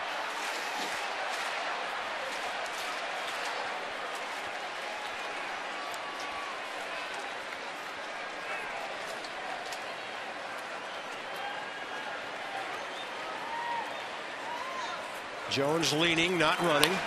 And a ball beyond the reach of Adam LaRoche. Now that's a clean single. And the Orioles have runners at first and third with one out. I won't be surprised later if they change the Adam Jones error to a base hit now that there's been a clean one. Yeah, he went back to the slider there, just didn't get it down. He wanted a back foot slider there, just didn't get it in enough. Good low ball hitter from the left side, shoot it through. And you're absolutely right. It wouldn't surprise me if the call does get changed. I'm sure Ryan Zimmerman didn't mind having an error for one batter there. Well, we know that one's a hit. And the hitter will be Mark Reynolds, who homered here last night. Now, you sit here in the fifth inning and you say, well, it's really early to be talking about a no-hitter. But for the fact that we seem to get one at the rate of once a month, at least, in the last few years, and the fact that Edwin Jackson does have no-hit stuff. He's already had a no-hitter in his career. Of course, that took him 149 pitches, a game in which he walked 8. First pitch strike on a take to Mark Reynolds, who struck out looking first time up. Mark Reynolds throughout his career pretty much an all-or-nothing type hitter. 155 games here last year.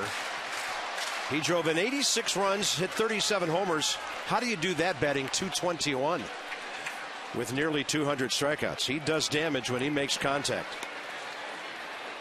And the 0-1. Fastball just misses. Last night, Mark Reynolds, right after a double play ball in the second, got a pitch up and in from Jordan Zimmerman and hit his 6th of the year. Yeah, there's signs that he's starting to come around. Unbelievable that he got through the month of April with no home runs. He typically runs into pitches pretty often, but 2 home runs in May and now 4 home runs in June.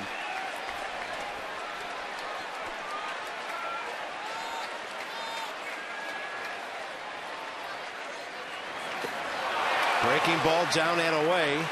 And there have been many times in his career when you get him 1-2, 0-2, you don't have to throw him a strike to get him out. No, you're absolutely right. This is the kind of pitch he's probably going to see again. Breaking ball starts in the zone, goes out of the zone.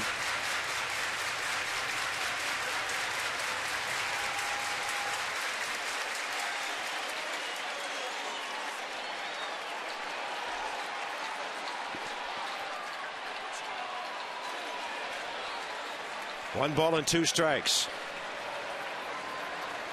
Target is low and away. Breaking ball down there, and he manages to hook it and foul it. You know, I think Jackson can go even farther out with that breaking ball. That was enough for Reynolds to get the bat on it, but I think being ahead on the count here, even if he's prepared for a slider here, just make it a little more outside, a little more down. Trust that Flores is going to stop this ball with the run around third base. Go ahead and put it in the dirt. Bury it. Mark Reynolds has grounded into 6 double plays this year. Really more of a fly ball hitter than a ground ball guy. But they're trying to keep the ball down. And a swing and a miss on that slider. I guess he didn't take him further out. He took him further down, huh? That's exactly it. Trust the catcher. Bury this ball in the dirt. Flores actually moved out of the strike zone to set the target almost towards the chalk line of the left-hander's batter's box, reinforcing the fact that we are going outside of the zone to get the hitter out here. It's amazing how large the strike zone grows when you have 2 strikes on a hitter and when you have the stuff of Edwin Jackson. Nick Johnson, former Washington National, fouled out to Ryan Zimmerman first time up. This is a man who demands you throw strikes, especially with men on base. One of the best batting eyes and one of the best career on base percentages you will see. 401 into the season through 10 injury-filled years with the Yankees, Expos, Nationals, Marlins, and Yankees again.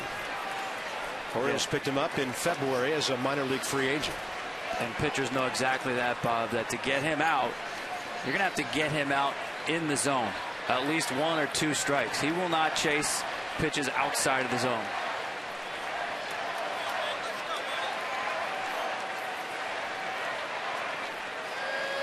Two on, two out for the Orioles. Their first scoring threat of the night. From a rare curveball here.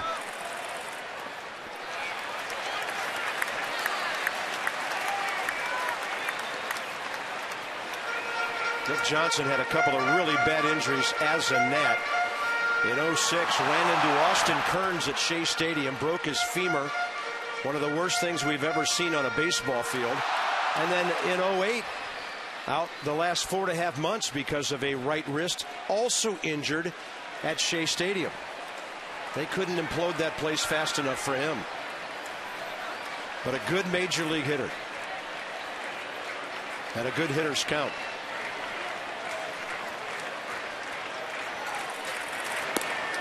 Jackson goes off speed, misses 3-0. Yeah, that's respect right there. And confidence in the off-speed pitch to change up at 2-0. Maybe Edwin Jackson wants more to do with the man on deck than he does the man in the box. Steve Pearce, the number 9 hitter.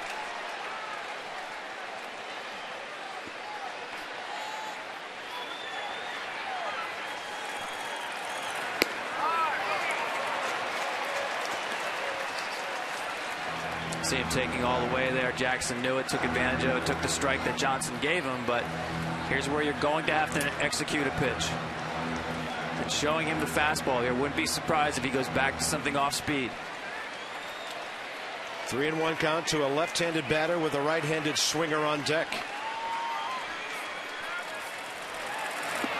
And he'll walk in, bases loaded.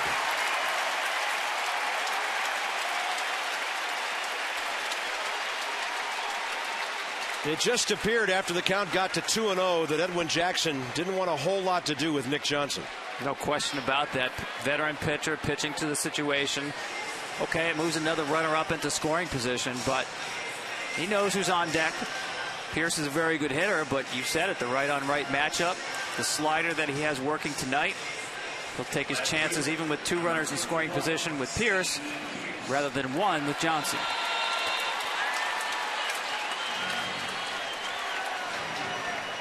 Right-handers this year against Edwin Jackson batting a .196 coming in. That was a good job by Flores to go out to the mound and talk to Jackson here. Just get on the same page. They've gone through a lot of shakes tonight just trying to get on the same page, but figure out the plan of attack right here. Huge at bat, obviously, but make sure there's no miscommunication in attacking Pearce. Who bounced out to Ryan Zimmerman first time up.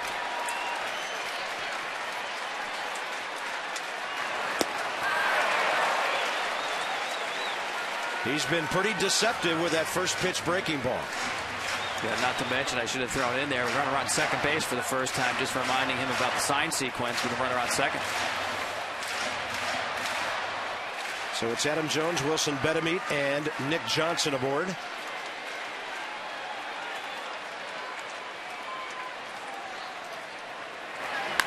That ball is popped up on the infield, and Ian Desmond is under it. And Edwin Jackson gives up 1 hit, leaves the bases loaded. Key at bat of the inning, the strikeout of Mark Reynolds on a really good breaking ball, over and very low.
just for men. Mustache and beard keep living the dream. It is that twilight time now at the Inner Harbor here in Baltimore, 8:55 local time. And this one is going to the top of the 6th inning. And Darren O'Day will take over now for Wei-Yin Chen, who gave up 2 earned runs, 3 total in 5 innings, throwing 90 pitches on the way.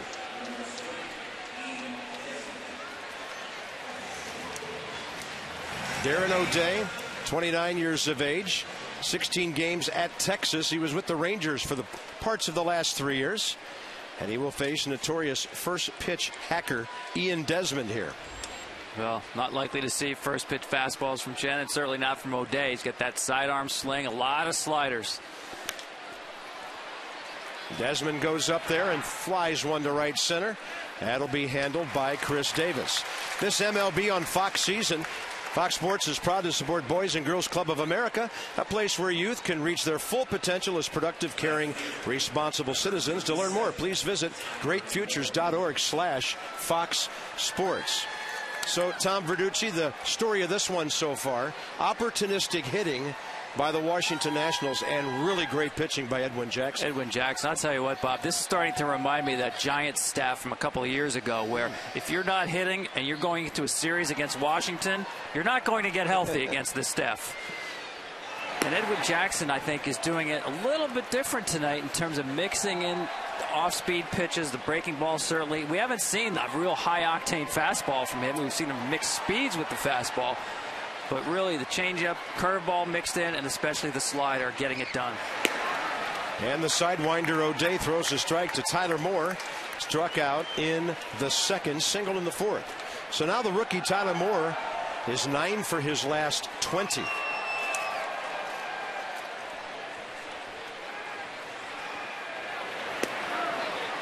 Guys like this are incapable of throwing a ball straight. Pretty good breaking ball there.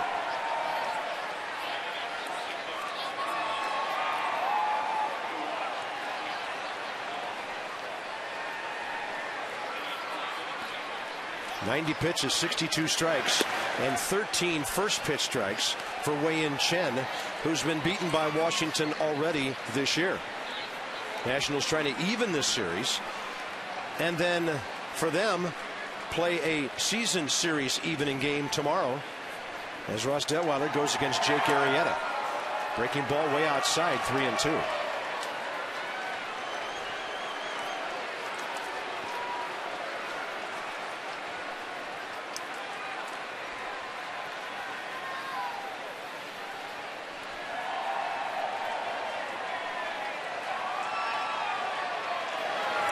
And he goes with the breaking ball, and the rookie just kind of spits on it and takes the walk. Good at bat by Tyler Moore. 1 on, 1 out here in the top of the 6th with Xavier Nady coming up. Next Saturday, baseball night in America. Mets in L.A. Tigers head to Tampa. Or the Diamondbacks take on the Brewers, A's Rangers, Padres Rockies, or Royals Twins. It's all presented by Budweiser, beginning next Saturday, 7 Eastern, 4 Pacific, only on Fox. Check your local listings for the game and start time in your area. And David Wright will be something to keep an eye on next weekend. He is absolutely having a wonderful first half. And doing it with a little hairline fracture of his pinky that he suffered when Washington was there on their first homestand of the year.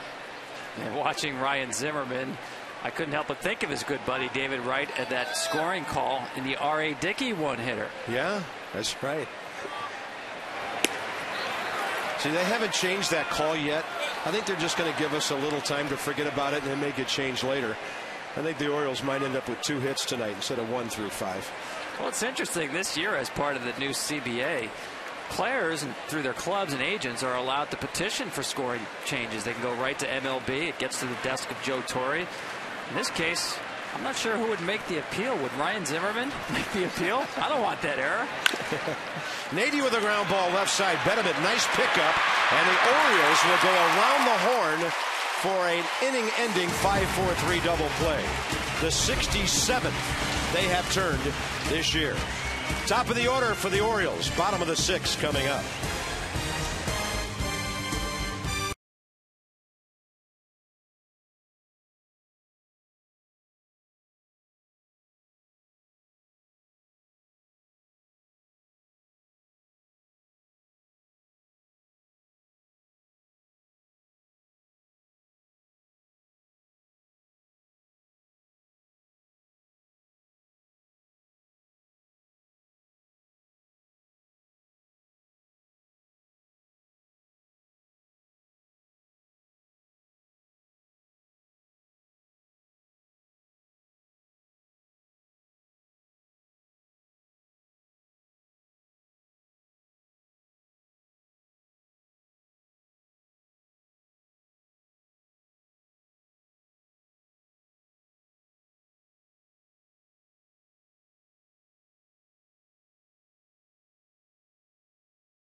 Braves and Red Sox, and Atlanta starter Randall Delgado lasted only an inning and a third. Cody Ross adding on here. Will Middlebrooks has driven in 2 runs. Red Sox up by 4. Back to Bob and Tom in Baltimore.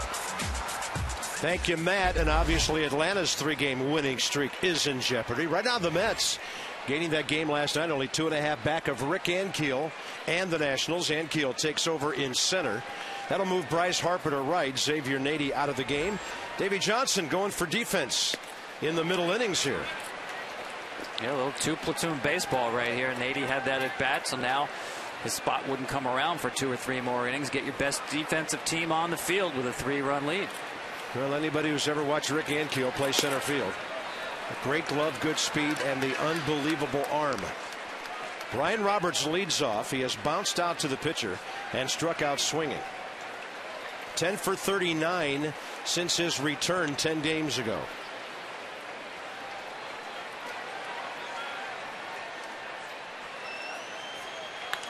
In the air, left side for Tyler Moore, the converted first baseman, getting playing time in the outfield. How about a Mazda moment? Better, stronger, smarter. And Edwin Jackson better for the Nationals tonight. It's brought to you by Mazda. Better, stronger, smarter. Just so impressive with a variety of pitches, the change of speed. Seems like the Orioles all night have been in between speeds out in front of the breaking balls. Bedman with the 1 hit for the Orioles on the slider down. Next up, J.J. Hardy, who's bounced out to second and lined out to left. His line out to Tyler Moore for the second out back in the 4th might be Baltimore's hardest hit ball of the night. And that last pitch was a rarity tonight. A pitch that really was a ball out of his hand. When he's missed just off the plate. That's perfect at the knees to even the count. We talked about he doesn't have a preponderance of first pitch strikes, but he's always right back into the count after ball 1. Other than Nick Johnson, hard to remember anybody who he went 2-0 on. And Johnson, I believe, is the only 3-0 tonight. Hasn't walked but a hitter, and that was Nick Johnson last inning. Then he made quick work of Steve Pearce, the right-handed batter, on that routine pop-up. Yeah, we'll put a little asterisk next to the Johnson at bat because that was a pitch around and he executed perfectly by getting Pearce the next hitter.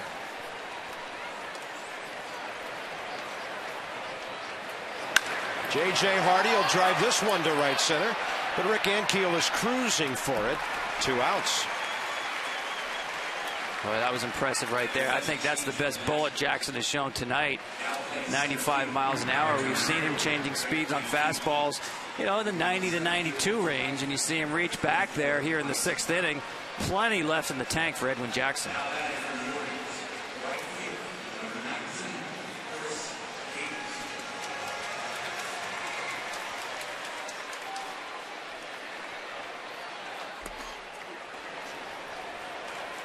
Next up is Chris Davis.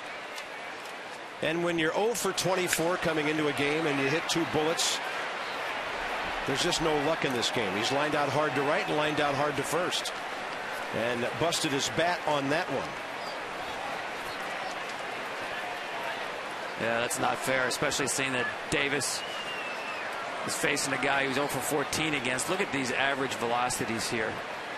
On For the top 13, huh? Wow. And we see Jackson there at 94. He's actually a little bit down tonight. That's not a bad thing. Just he's varied the speed on the fastball more. Yeah, the funny thing about that is the first 2 guys on that list, Strasburg and Jackson, dialing it back to be part of that list. That's former Washington National sinker baller Luis Ayala, who was a great setup man for Chad Cordero in the Nationals' early days. He bounces one, swing and a miss, and a very quick bottom of the 6th inning. Edwin Jackson, masterful at the Inner Harbor tonight.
Baseball night in America, presented by Budweiser.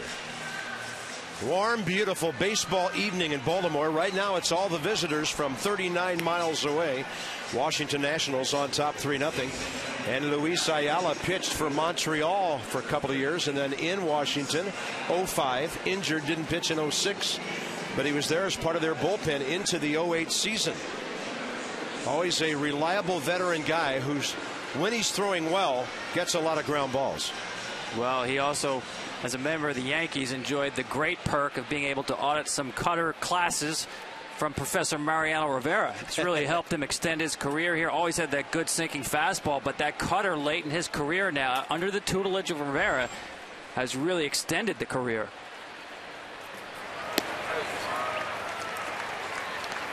That's nasty right there. I mean, this is one of the signings for the Orioles. You talk about improving cheaply and quickly. The best way to do it, I believe, is through building a bullpen. Yeah. That's exactly what they've done here in Baltimore. And broadcasters and writers that I've talked to in this area really praise Buck Showalter for the way he's handled this bullpen. And he's had to, because his starters don't eat up enough innings right now, Tom. And I know there's a concern that that bullpen is going to be pretty tired in the second half of the season. That's a broken bat to the right side. Ball moving away from the right-hander. So your point well taken on that cutting fastball. Now time for the Just for Men auto stop foolproof stat. Just as the Orioles count on their bullpen, you can count on Just for Men auto stop foolproof results. And they're right up there with that 69 pen for the best in Baltimore history. You know, Buck made an interesting comment today. He said if you have a bunch of veteran guys in your bullpen, sometimes that's tough because they have no options left. You can't send them down for a little time to bring up some young arms and kind of move things around and maneuver. And hadn't really heard a manager say that before. And right now that's what the Orioles have with guys like Dana Evelyn, Ayala, Kevin Gregg, Jim Johnson. Now they've got 7 guys out there. 5 of them were not here last September. And they're getting Matt Lindstrom back soon, another veteran arm. And we talked about the innings that they've thrown, and certainly that's a concern, but I think that's more collective than it is individually. Showalter's been very conscientious about trying to stay away from using guys 3 days in a row, and especially how many times they get up. Danny Espinosa drills the ball to center, and it's caught by the on-rushing Adam Jones. Well, we talked earlier about how Jim Thome hit a couple of his early home runs when Bryce Harper was born in 1992. So what about his worldview? There was no Berlin Wall since he's been alive. Jay Leno. Who's Johnny Carson, by the way? Barry Bonds. I thought he was a Giant his entire career. You're rubbing it into Pittsburgh fans now. And the Orioles, did they ever play at Memorial Stadium? I thought that was the Colts. Boy, interesting. It just succeeded in making me feel old. You're not alone there, buddy. I started feeling old when I saw birth dates in the media guides from the mid-'80s, and now we're into the early 90s. Come on. Harper 0 for 2 with a walk tonight. And his first little bump in a road. He's 0 for his last 10. Omar Vizquel was a young Mariner. There's Jim Thome. Look at that. 2nd and 3rd career homers. Bud Selig just starting as commissioner.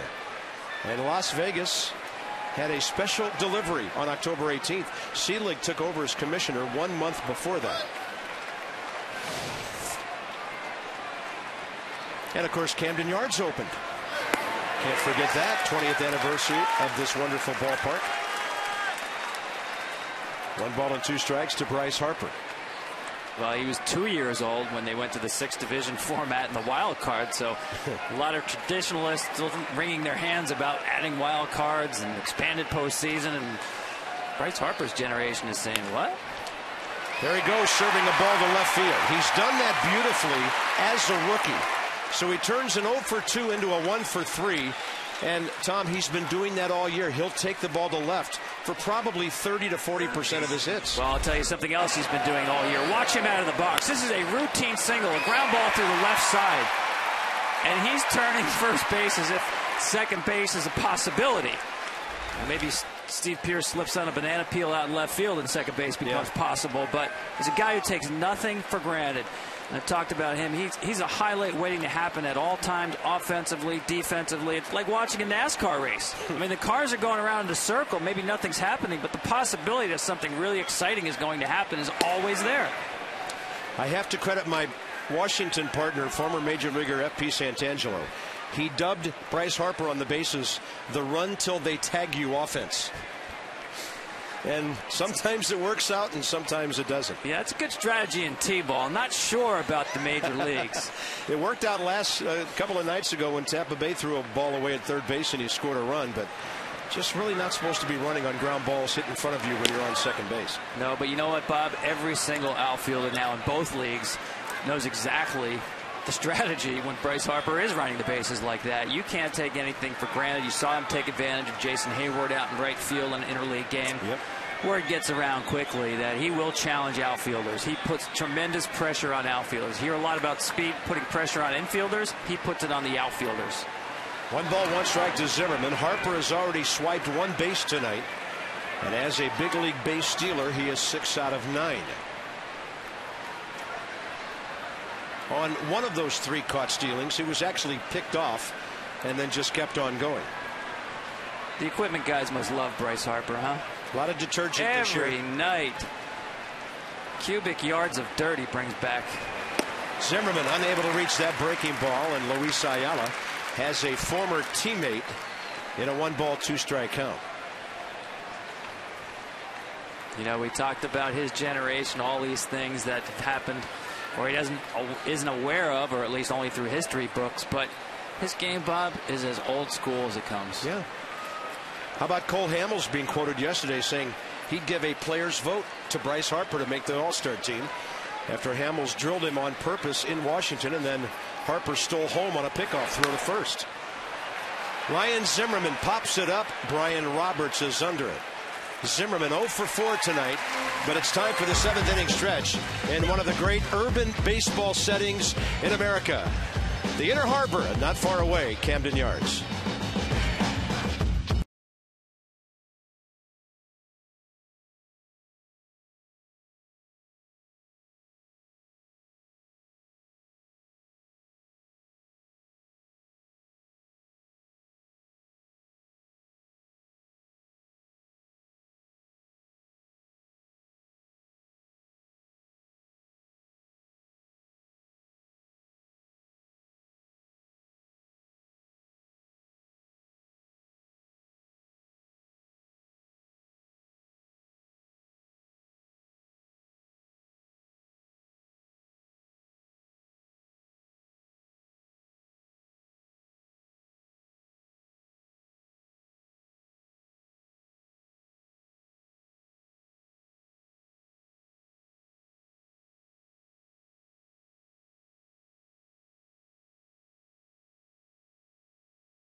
Baseball night in America. A lot of action in this 3-0 game. Orioles fans are getting impatient for some action here. Bottom of the 7th. And they've got their action guy in the batter's box, Adam Jones. Edwin Jackson, brilliant through 80 pitches in 6 innings. 54 strikes, 12 first pitch strikes to 21 hitters.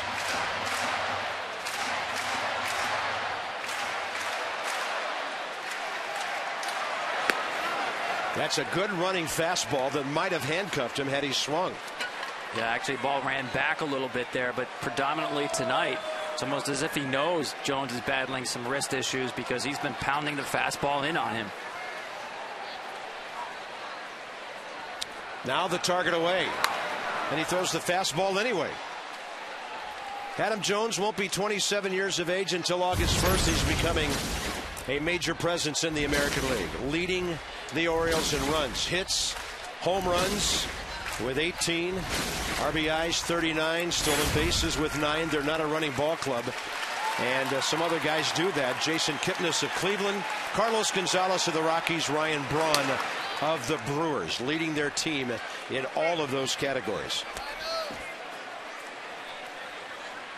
Recently signed that long contract extension, and that's an important message for the Orioles to send their fans. It's been a while since they've had a player like this around here. Nick Markakis has been their marquee guy for a number of years. He's on the DL right now. No question. That's the biggest contract in Orioles history for a guy who's really earned it. Plays in the middle of the field. There's nothing he can't do on the field. Even that last swing, it didn't look pretty, but it was an effective emergency swing to get himself to another pitch. But you talk about all-star outfielders, you got to believe that Adam Jones should be checking out the flights to Kansas City. Yes, sir. 1 ball, 2 strikes.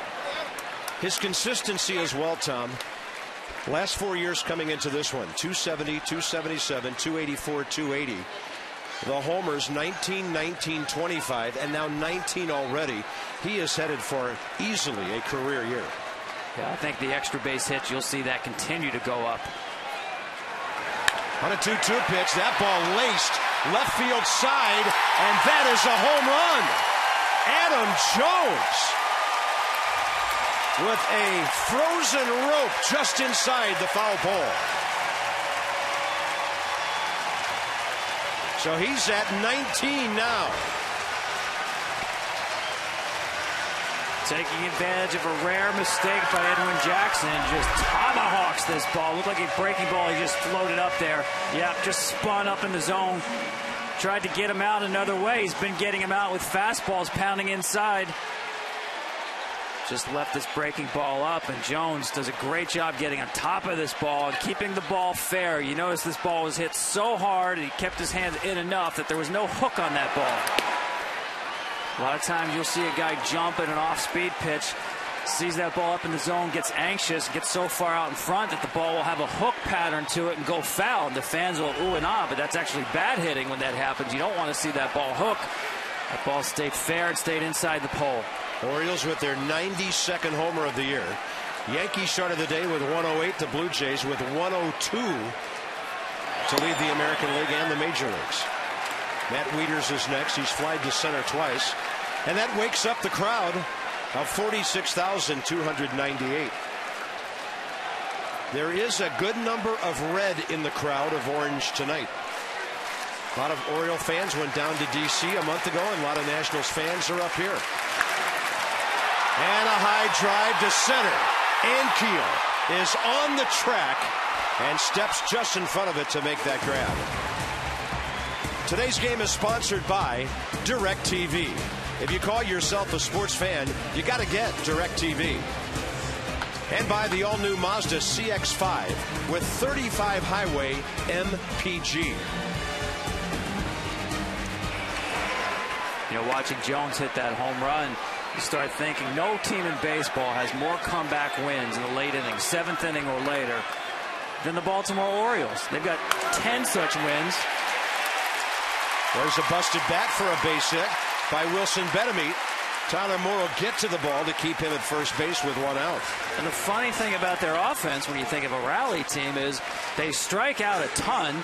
They don't steal bases, but they have the power of the long ball. And that's really where their comebacks come from. Well, nobody epitomizes that like the guy waiting to walk into the batter's box right here. Mark Reynolds only 6 homers on the year. He's been hurt. And he's trying not to swing too hard because of that oblique that was bothering him recently. Nationals get their bullpen busy for the first time tonight. And they've got a good bullpen as well. I mean, this is Orioles baseball here. Jackson has the game completely under control. Makes one mistake to Jones, and it's a home run. Now we get a blue base hit, and now all of a sudden you've got a home run hitter at the plate ready to tie the game, or at least representing the tying run at the plate. It happens in a hurry when you have this kind of power. The left-hander is veteran Michael Gonzalez, just called up a couple of weeks ago. And the right-hander is Craig Stammen, Washington's primary 7th-inning guy. If this game gets to the 8th inning and they have the lead, if Edwin Jackson's not pitching, Sean Burnett will, followed by Tyler Clippard. So both of these teams feature great bullpens.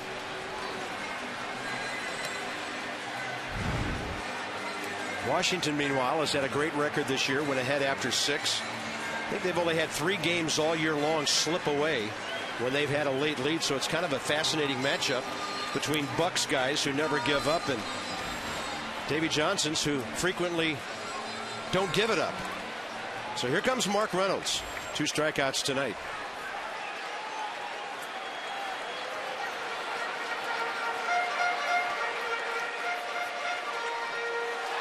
Well, you saw last time up the way that Jackson attacked Reynolds consistently with that slider out of the zone. I actually think he can start out of the zone. Doesn't have to get ahead in the zone against Reynolds and then take the count, the at bat from there.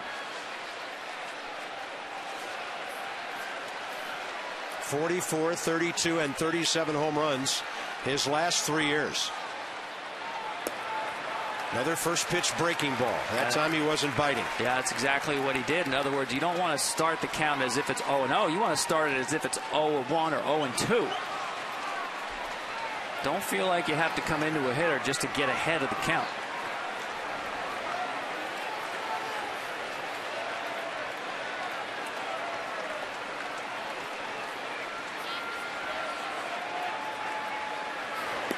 Fastball misses near the hands.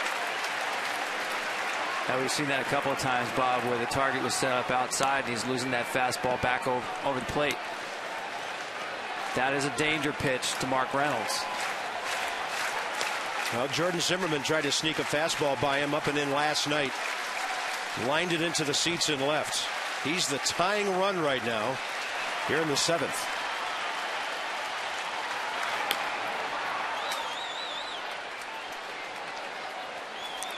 I would think in this at bat, Edwin Jackson wants to stay exclusively on the outside part of the plate.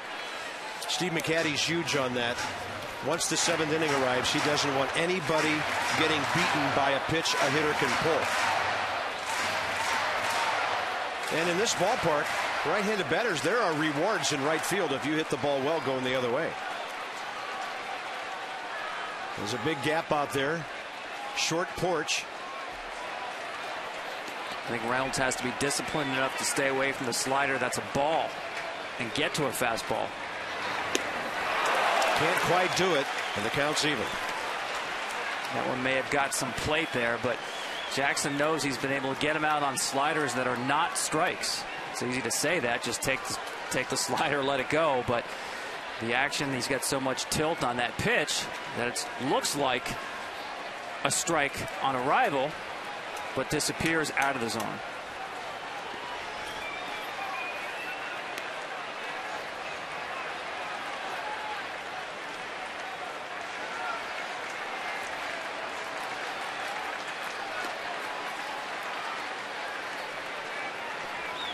Edwin Jackson slowing things down here. Only 1 hit given up into this inning. The Adam Jones leadoff homer. Yet to be seen how that'll change the evening. 2-2 to Reynolds. Steady diet of low and away here. Yeah, and that's the pitch I'm talking about with Reynolds. I mean, that was maybe well outside of the zone, but be disciplined enough to stay off of those sliders out of the zone. If he's going to get you out, try to make him get you out inside the zone. I still think he can go to a slider here, but if you're Reynolds, do you have the discipline to stay off of it if it's going to be outside off the plate and not in the zone. Huge pitch coming up right here. 3-2 with one out. Would Buck Showalter do something with the runner here as well? Benamit is not running. Reynolds with a base hit to left. And now the tying runs on base. Time for a DirecTV game break. Back to Matt Vasgersian in the MLB Network studios. Bob, the Yankees tied the Mets on Raul Ibanez' 3-run home run in the 7th. Same inning, and Eric Chavez' second home run in as many games has delivered the Yankees' first lead of the night. Back to Bob and Tom. So Edwin Jackson is quickly done. How quickly the end came after 6 brilliant innings, 3 hits in the 7th, and a lefty-lefty matchup ahead.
Three and two count, but getting there was the impressive thing in this at bat. He knew he was getting sliders. That was the only fastball he saw. The trick was to make him throw a slider in the zone. The biggest pitch was at 2-2. He let that pitch go. He got to the 3-2 pitch and got a strike, a slider in the zone. And some boos a moment ago from Michael Gonzalez, a former Baltimore reliever who takes over here, and the Orioles will pinch hit catcher Ronnie Paulino for Nick Johnson. Edwin Jackson done after 6 1/3. And now Gonzalez goes 2-0. Just called up a couple of weeks ago. Nationals signed him to a minor league free agent contract recently. They have 3 left-handers in their bullpen. The others are Tom Gorzolani and the aforementioned Sean Burnett. Big pitch here on 2-0 to a right-handed hitter. And he goes off speed and misses. Ball 3.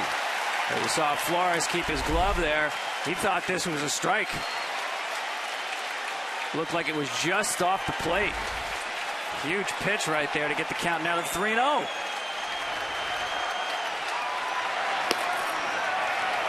Gets the call from 20-year veteran Tom Hallion, the crew chief, who has the plate tonight. Washington looking for a ground ball. 2 men on, 1 out in a 3-1 game. That's a good changeup, and the count goes full. Yeah, he's a great changeup here on a hitter's count, a fastball count. Well executed. Gonzalez from that extreme third base edge of the rubber. He jams him. Desmond catches it, and that's a double play. as Wilson Betemit froze and watched the ball go right by him. An unassisted double play for Ian Desmond at shortstop. Jackson and the Nationals out of the inning.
Watch Wilson Betemit.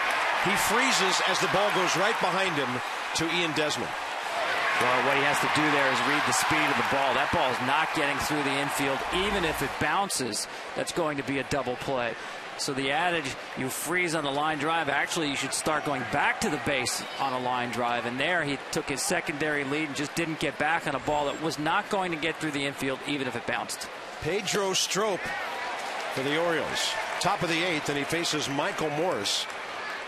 2 for 3.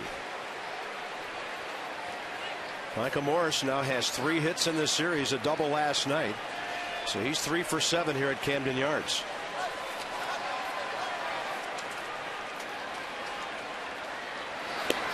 Look at the movement on that fastball, running back to the corner.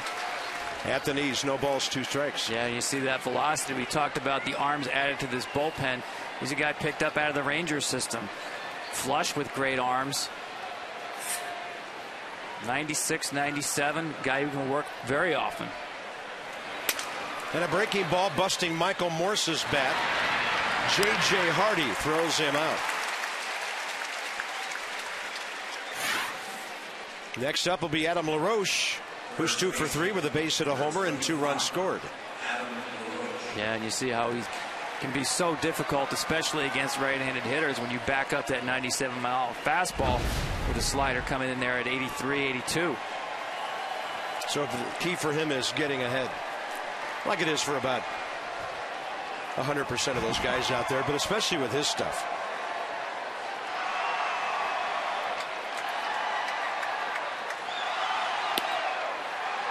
That ball gets in there in a hurry. Here's LaRoche leading off the 4th inning, and Tom, right away, wasn't sure if it was going out. He hits some majestic home runs, doesn't he? I think he leads the major leagues in hang time. That line drive we saw Adam Jones hit, quite the opposite. Did he stop? He did not, says Brian O'Nora, the 16-year veteran at third base. And the count's no balls, 2 strikes. Yeah, you're going to see this a lot with Strop. These check swings. You're sitting fastball. You're reading 97. All of a sudden, whoops. Just can't stop in time when you get that slider. Oh, he quick pitched him on 0-2 there. Yes, he did. The Nationals saw a little bit of that on their homestand against their former teammate from Tampa Bay, Joel Peralta. He quick pitched at least 2 hitters in that series. He can do that with nobody on base. And a good take by LaRoche. And you're starting to see this more and more in the game, especially hitters like a LaRoche who have a leg swing or a leg kick, who rely so much on timing. A guy like Mark Teixeira actually has gone away from this open stance that LaRoche uses because he was getting caught on these quick pitches. Nationals haven't seen any of that in the National League this year, but that's the second American League pitcher this week that's done that. Now LaRoche works it to 3-2. Ian Desmond on deck. Well, we talk about pitching as disrupting a hitter's timing. You typically do that with the speed of the ball, but why not do it with your delivery?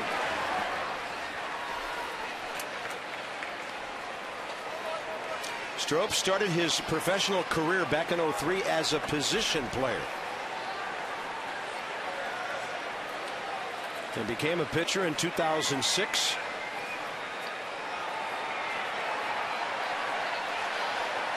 That was in the Colorado organization. And he strikes out Adam LaRoche on a pitch down and away, 2 outs. How's the Twitter poll going tonight? One of them, both of them, neither of them. 39% think that both the Nationals and the Orioles are going to be playing in October. Wow, how about that? And only 9% are doubters. Well, that'll make Buck Showalter sleep easier tonight. You're in the postseason, Buck. Take it easy the rest of the year. That's not out of the question. I would like to have seen that question in spring training, see what the answers were. Yeah. But now you're talking about 2 of the top 5 teams in baseball in terms of won-loss records. Orioles getting to 40 wins last night, becoming the 5th team to get to 40. Nationals got there just ahead of them. 1 ball and no strikes to Ian Desmond, who's 0 for 3 tonight. And a fastball's by him. Counts even 1-1. Best records in baseball. It's been the Dodgers most of the way. Rangers have won 7 straight to overtake them. They were beaten by Colorado today, though. And the Yankees with their recent surge. They swept the Nationals in Washington last weekend.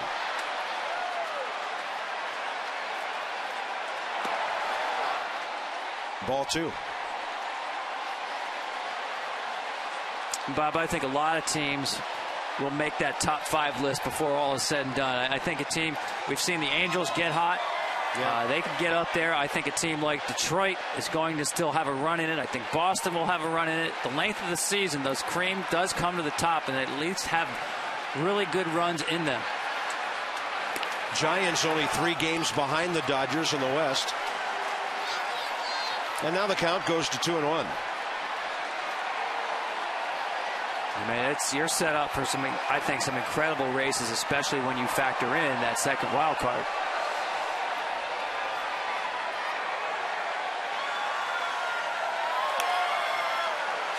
There's a lot of teams to sort through when you talk about the trading deadline. I think there's very few teams that will be selling, many teams buying. I think that will be an exciting time for baseball in and of itself because so many teams will be looking for that one player, that one piece to kind of separate themselves from the others in a very crowded field. And a 3-2 to Ian Desmond here in the 8th. Fastball up, jams him. It's out of play. There goes another bat.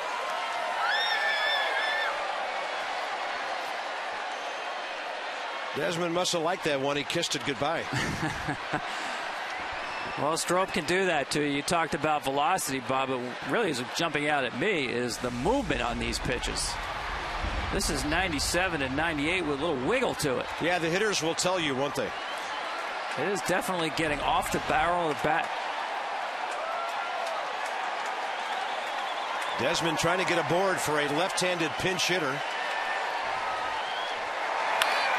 And he'll bounce it up the middle. It'll back up J.J. Hardy, who throws out his counterpart, and the top of the 8th is over.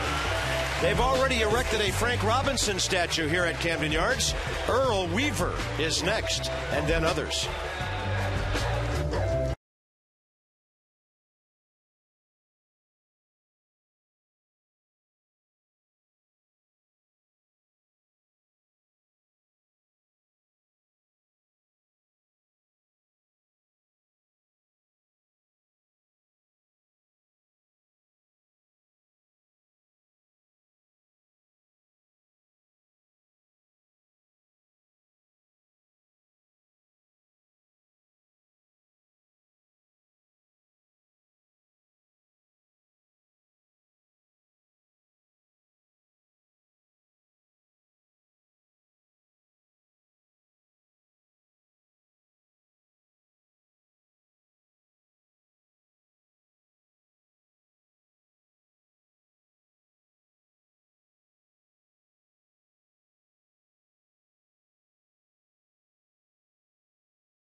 Ford F-150, built Ford tough.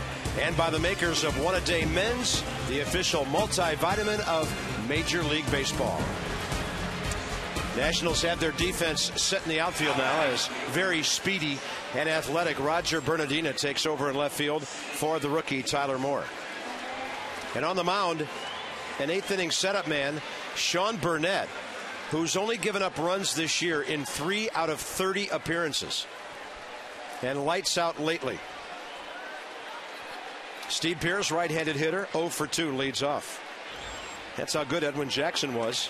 Your number 9 man's batting for the 3rd time in the bottom of the 8th inning. Yeah, you mentioned about Burnett being lights out. What a luxury for Davey Johnson to have a guy who's really platoon neutral now. In other words, you don't need to play matchup with Burnett. Right-handers and left-handers, both of them hitting 182. Hot shot, Ryan Zimmerman at the hot corner for the first out in the bottom of the 8th. Brian Roberts had the mic on today during some anxious moments in batting practice.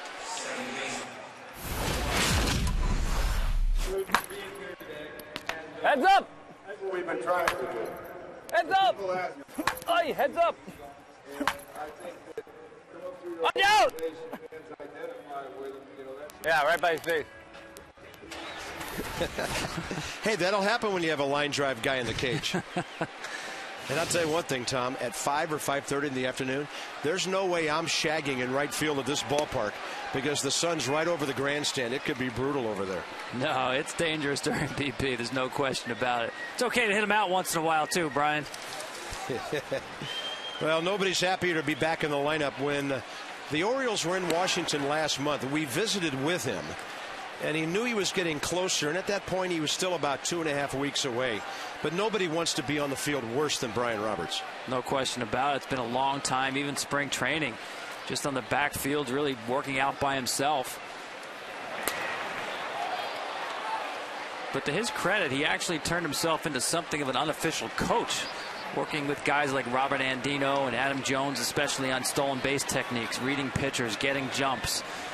Sure, it was frustrating not to be able to play, but certainly his experience proved to be valuable when he was not playing.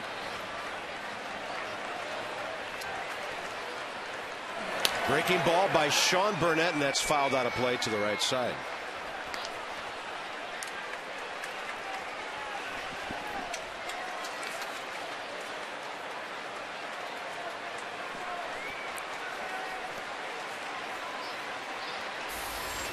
.281 career hitter, 12th year here in Baltimore. And he drills one the other way, slicing on a play. And Bryce Harper gave that thing an aggressive approach because he was playing Roberts that way. Bryce Harper's not convinced he can't catch a ball until it actually hits something else in foul ground.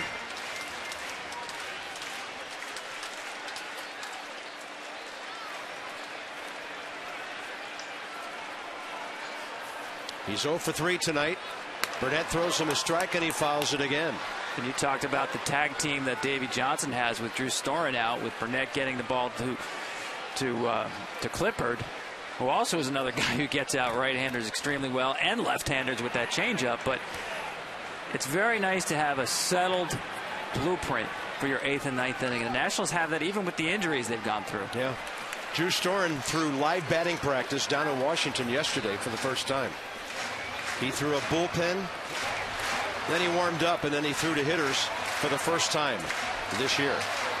And you saw that great sinking action that Burnett has. Ground ball pitcher, but this year his strikeout rate has gone up. Just been very effective for the Nationals. 2-2.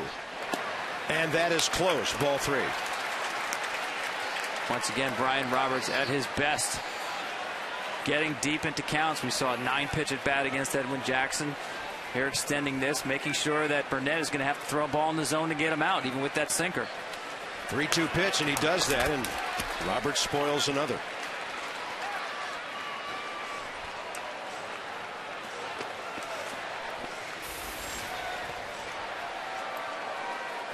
And again, we talked about the ability for the Orioles to get back into games with the long ball. Brian Roberts knows just get on base. With J.J. Hardy behind him, the home run threat is right there in the number 2 hole.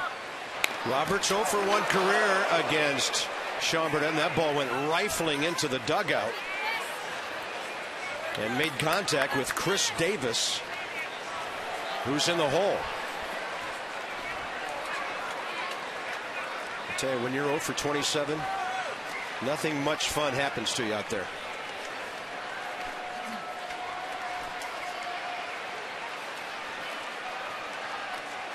Three-two pitch again.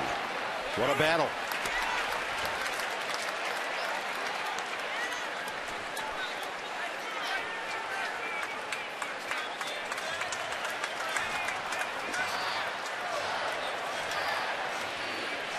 Yeah, these are some pitches in this at bat that are well outside of the zone.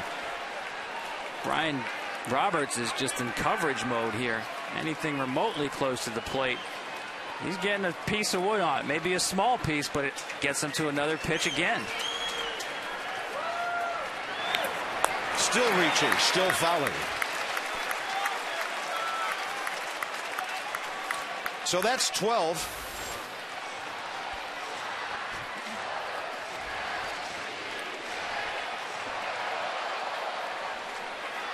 So Tom Hallion just had to reload in that bag of balls that he has on him. Brian Roberts handing out a few souvenirs in this at bat. Sean Burnett, another strike, and Brian Roberts wins quite a skirmish there. That's the first time one of the top 3 hitters for the Orioles has been on base tonight. I mean, what can you do about Sean Burnett and just tip your hat to Brian Roberts? Did everything he could to try to get the guy out, and he just wouldn't go away. Next up will be J.J. Hardy, who's 1 for 1 career against Burnett. Roberts, when he as well, is a running threat. 274 career steals. And Sean Burnett, as usual, throws strike 1. Hardy tonight, a bounce to second, liner to left, and a fly ball to center. Yeah, you think home run, but against a guy like Burnett, extremely difficult, giving up only 1 home run this year with that sinking fastball. You see Hardy trying to make him get the ball up.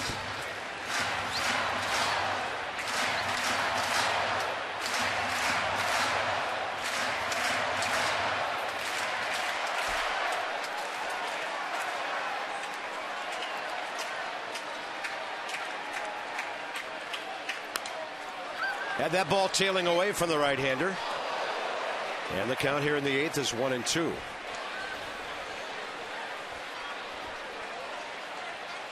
And the key here, obviously, is keep Hardy off of second base. So that's why you see the outfielders backed up having conversations with the fans in the first row. They're way back there.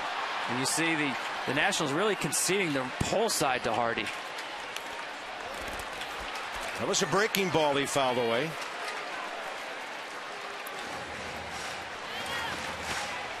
Things get interesting late in the ball game because Davey Johnson's outfield, all three of them are fast and all three have very good arms. Ankiel would be the strongest, most accurate. Well, you said it. Those are three center fielders out there. If you're going to find Green, it's going to be in front of them here. Nibbling at the outside corner and just missing. 2 balls, 2 strikes. You saw the body language of Flores after this one saying, wow, where was that one? You see him, though, just pull that ball back slightly. To me, that tells me it was a little bit off the plate. Now, he did a good job with a firm hand in squeezing that pitch. Didn't get the call. 2 balls, 2 strikes. And a chopper to second. Desmond might be able to turn this one with Espinosa. It's another Washington double play. 6-4-3. Double plays in the 7th and the 8th have hurt the O's.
Because of Jason Hamill and some of their starters lately. So this will be Troy Patton, his 28th appearance in a 3.45 ERA, 28 strikeouts in 31 innings.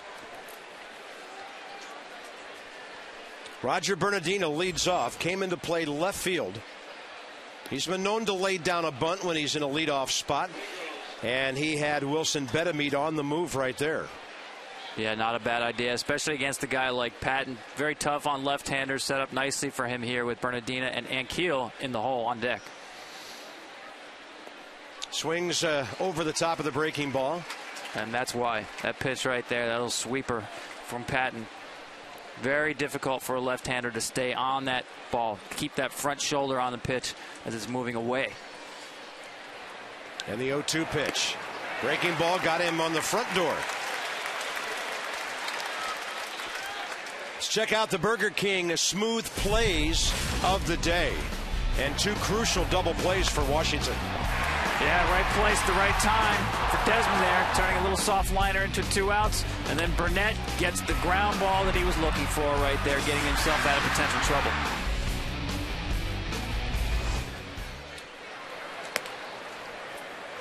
Patton with a fastball outside to Rick Ankiel. Batting .222 on the year with 4 homers and 13 RBIs. The emergence of Bryce Harper has cost Rick Ankiel considerable playing time. They want Tyler Moore's life bat in left field whenever they can. Steve Lombardozzi has played out there. A Maryland resident, son of a former major leaguer. And Ankiel primarily defense and some late game ABs.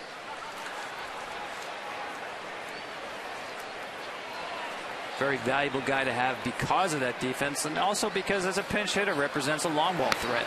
He waited for that breaking ball, and he flies it down the right field line. Over to cut it off is Chris Davis. Ankiel into second base, standing up on a play that ended up being close. Yeah, Davis not really an outfielder by trade, so you're going to challenge in this situation here on this ball. Not an automatic 2-base hit, but certainly one worth pushing it. Davis actually turns and makes a nice play here, gathering himself and making a strong throw to second base. Now 2 shots for Washington to take a 3-run lead into the bottom of the 9th. And they'll both be right-handed batters, Jesus Flores and Danny Espinosa.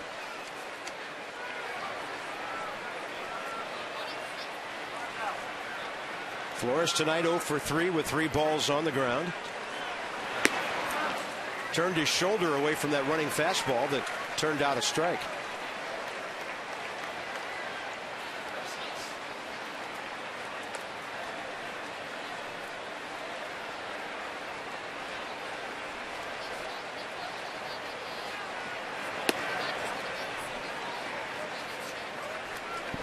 Now, this is an interesting situation for Buck Showalter here. I mean, Patton really, to me, is a true lefty specialist. And this game is still in hand right here at 3-1. You don't want to concede anything, certainly. Confidence that he can get the right-hander out. But it's a bit of a stretch for Patton to get a big out here against a right-handed hitter. That's a fair ball that goes squirting right by the bag. Handled by Mark Reynolds on what could have been a tricky play. And Ankiel ends up at third with 2 outs.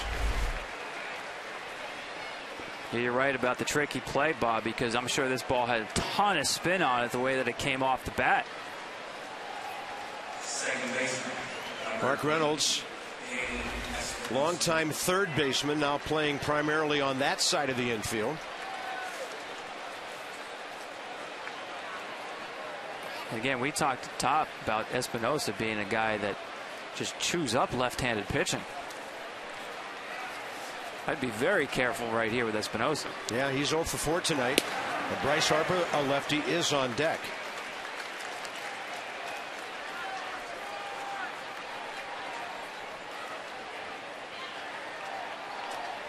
Espinosa 1 for 8 in this 2-game series.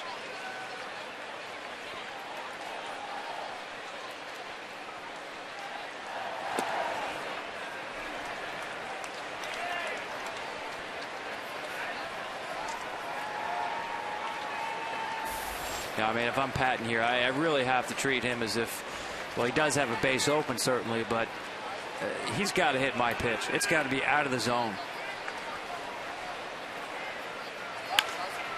He threw him a strike, backing up Betemit. And a long throw almost pulled Mark Reynolds off the bag. By inches, this stays a 3-1 game into the bottom of the 9th. Athletic play by Mark Reynolds, who was a shortstop in college. Calling on some of that ability. And Adam Jones bats second in the bottom of the 9th.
Baltimore 8-5, leading 3-1. Well, it's not a one-run game just yet, but these teams have played 18 of them over the years, and the Orioles 1-2-3 hitters. The only base hit, that one-out single by Brian Roberts in the 8th, and he's erased on the double play. Edwin Jackson, brilliant into the 7th tonight. And then Adam LaRoche, 2 for 4 with a home run. That is really the one-run pad that they have on top of the lead right now. And once again, when you talk about playing against Baltimore, you talk about defending the home run. And here they are in the 9th inning with 3 home run threats in a row. First up, Chris Davis. He's hit 12 this year. 0 for 3 tonight.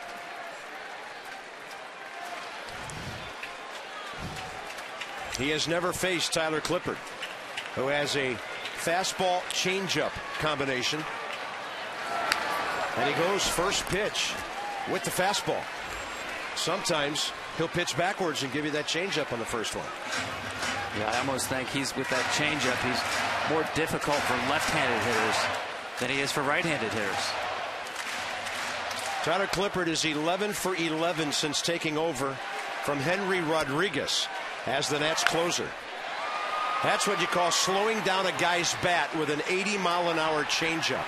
Routine out to Bernardino, 1 down in the 9th. And I think part of what makes this changeup so difficult is the delivery, the motion of Tyler Clippard. Watch him get into this delivery. Watch first his lead elbow go up, then the glove comes up, and now all of a sudden here comes the ball. You will see a lot of relief pitchers, and especially closers, pitch entirely, exclusively out of the stretch position because you need to make your biggest pitches with runners on base. Well, Tyler Clippard comes into the game, uses the windup to his advantage. Well, he has done a lot of starting in his minor league career, just a little bit at the major league level. But he's become an outstanding reliever. All-star game last year, facing a man who homered last time up. Adam Jones led off the bottom of the 7th. So he's at 18, now 19, driven in 40 runs on the year, and headed easily for a career high in a lot of different categories. Target away. And that's the breaking ball he'll throw to right-handers. Here's the homer. Yeah, once again, watch this ball gets out in a hurry, but more importantly, it gets out on a straight line. Really doesn't hook very much at all. Kept that ball fair. Great job of hitting. 3-1 at that time with 9 outs to go. It's still that way with 2 outs to go. Jones 1 for 3 tonight. And in this series, 2 for 7. You mentioned Clippard pitching as a starter in the minor leagues. The conventional wisdom in the game now, you convert somebody to the bullpen, and they all want him to pitch exclusively out of the stretch position. I'm not a huge fan of that. He throws another breaking ball, and that's 2-1. You know, as you mentioned, coming up as a starter, he can do it as part of his game. I love the deception part in this delivery out of the windup. I don't think teams should go to it automatically. Okay, you're a relief pitcher now. Let's just work out of the stretch only. Yeah. Holds on to that changeup too long. Ball 3. Now what makes him so difficult here is 3-1. You can't rule out changeup at any time. Yeah. Okay, as you mentioned, he hung on to that one a little too long. Yanked it a little bit. Tremendous confidence in the pitch, like Trevor Hoffman. And he goes with the fastball, 94, and Adam Jones is late for it. That's the other thing about Clippard. His changeup will make you late for his fastball. Yeah, you just saw it there, that 14-mile-an-hour difference, and a lot of times we talk about that difference on the descending scale. In other words, going from 94 to 80. But when you go from 80 to 94, Jones did a very good job getting a piece of that ball, late obviously, but getting to another pitch. Payoff pitch now with 1 out to Adam Jones. Goes with the fastball again.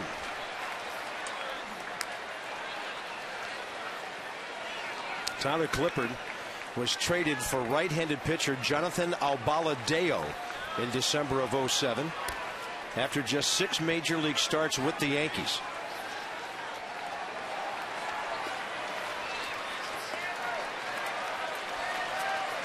Was the winning pitcher in the All-Star game last year. And here's another 3-2. Changeup got him. 82 for the second out. That's a thing of beauty right there. You know he had that in his back pocket the whole time. It's a matter of when he broke it out. Coming back off a couple of 94 miles an hour. Jones just no chance. And this ball is up, Bob. This is not a great pitch in and of itself. It's only because it's buried in a sequence of fastballs that he's got Jones out in front of it. Orioles' final hope now is Matt Wieters. Came into this game from the left side hitting just .203. First pitch changeup, and he gets a strike call on the outside corner. And if you're the hitter and that happens, you're in trouble. Washington 1 out away from its second win over the Orioles, who lead the season series right now 3-1.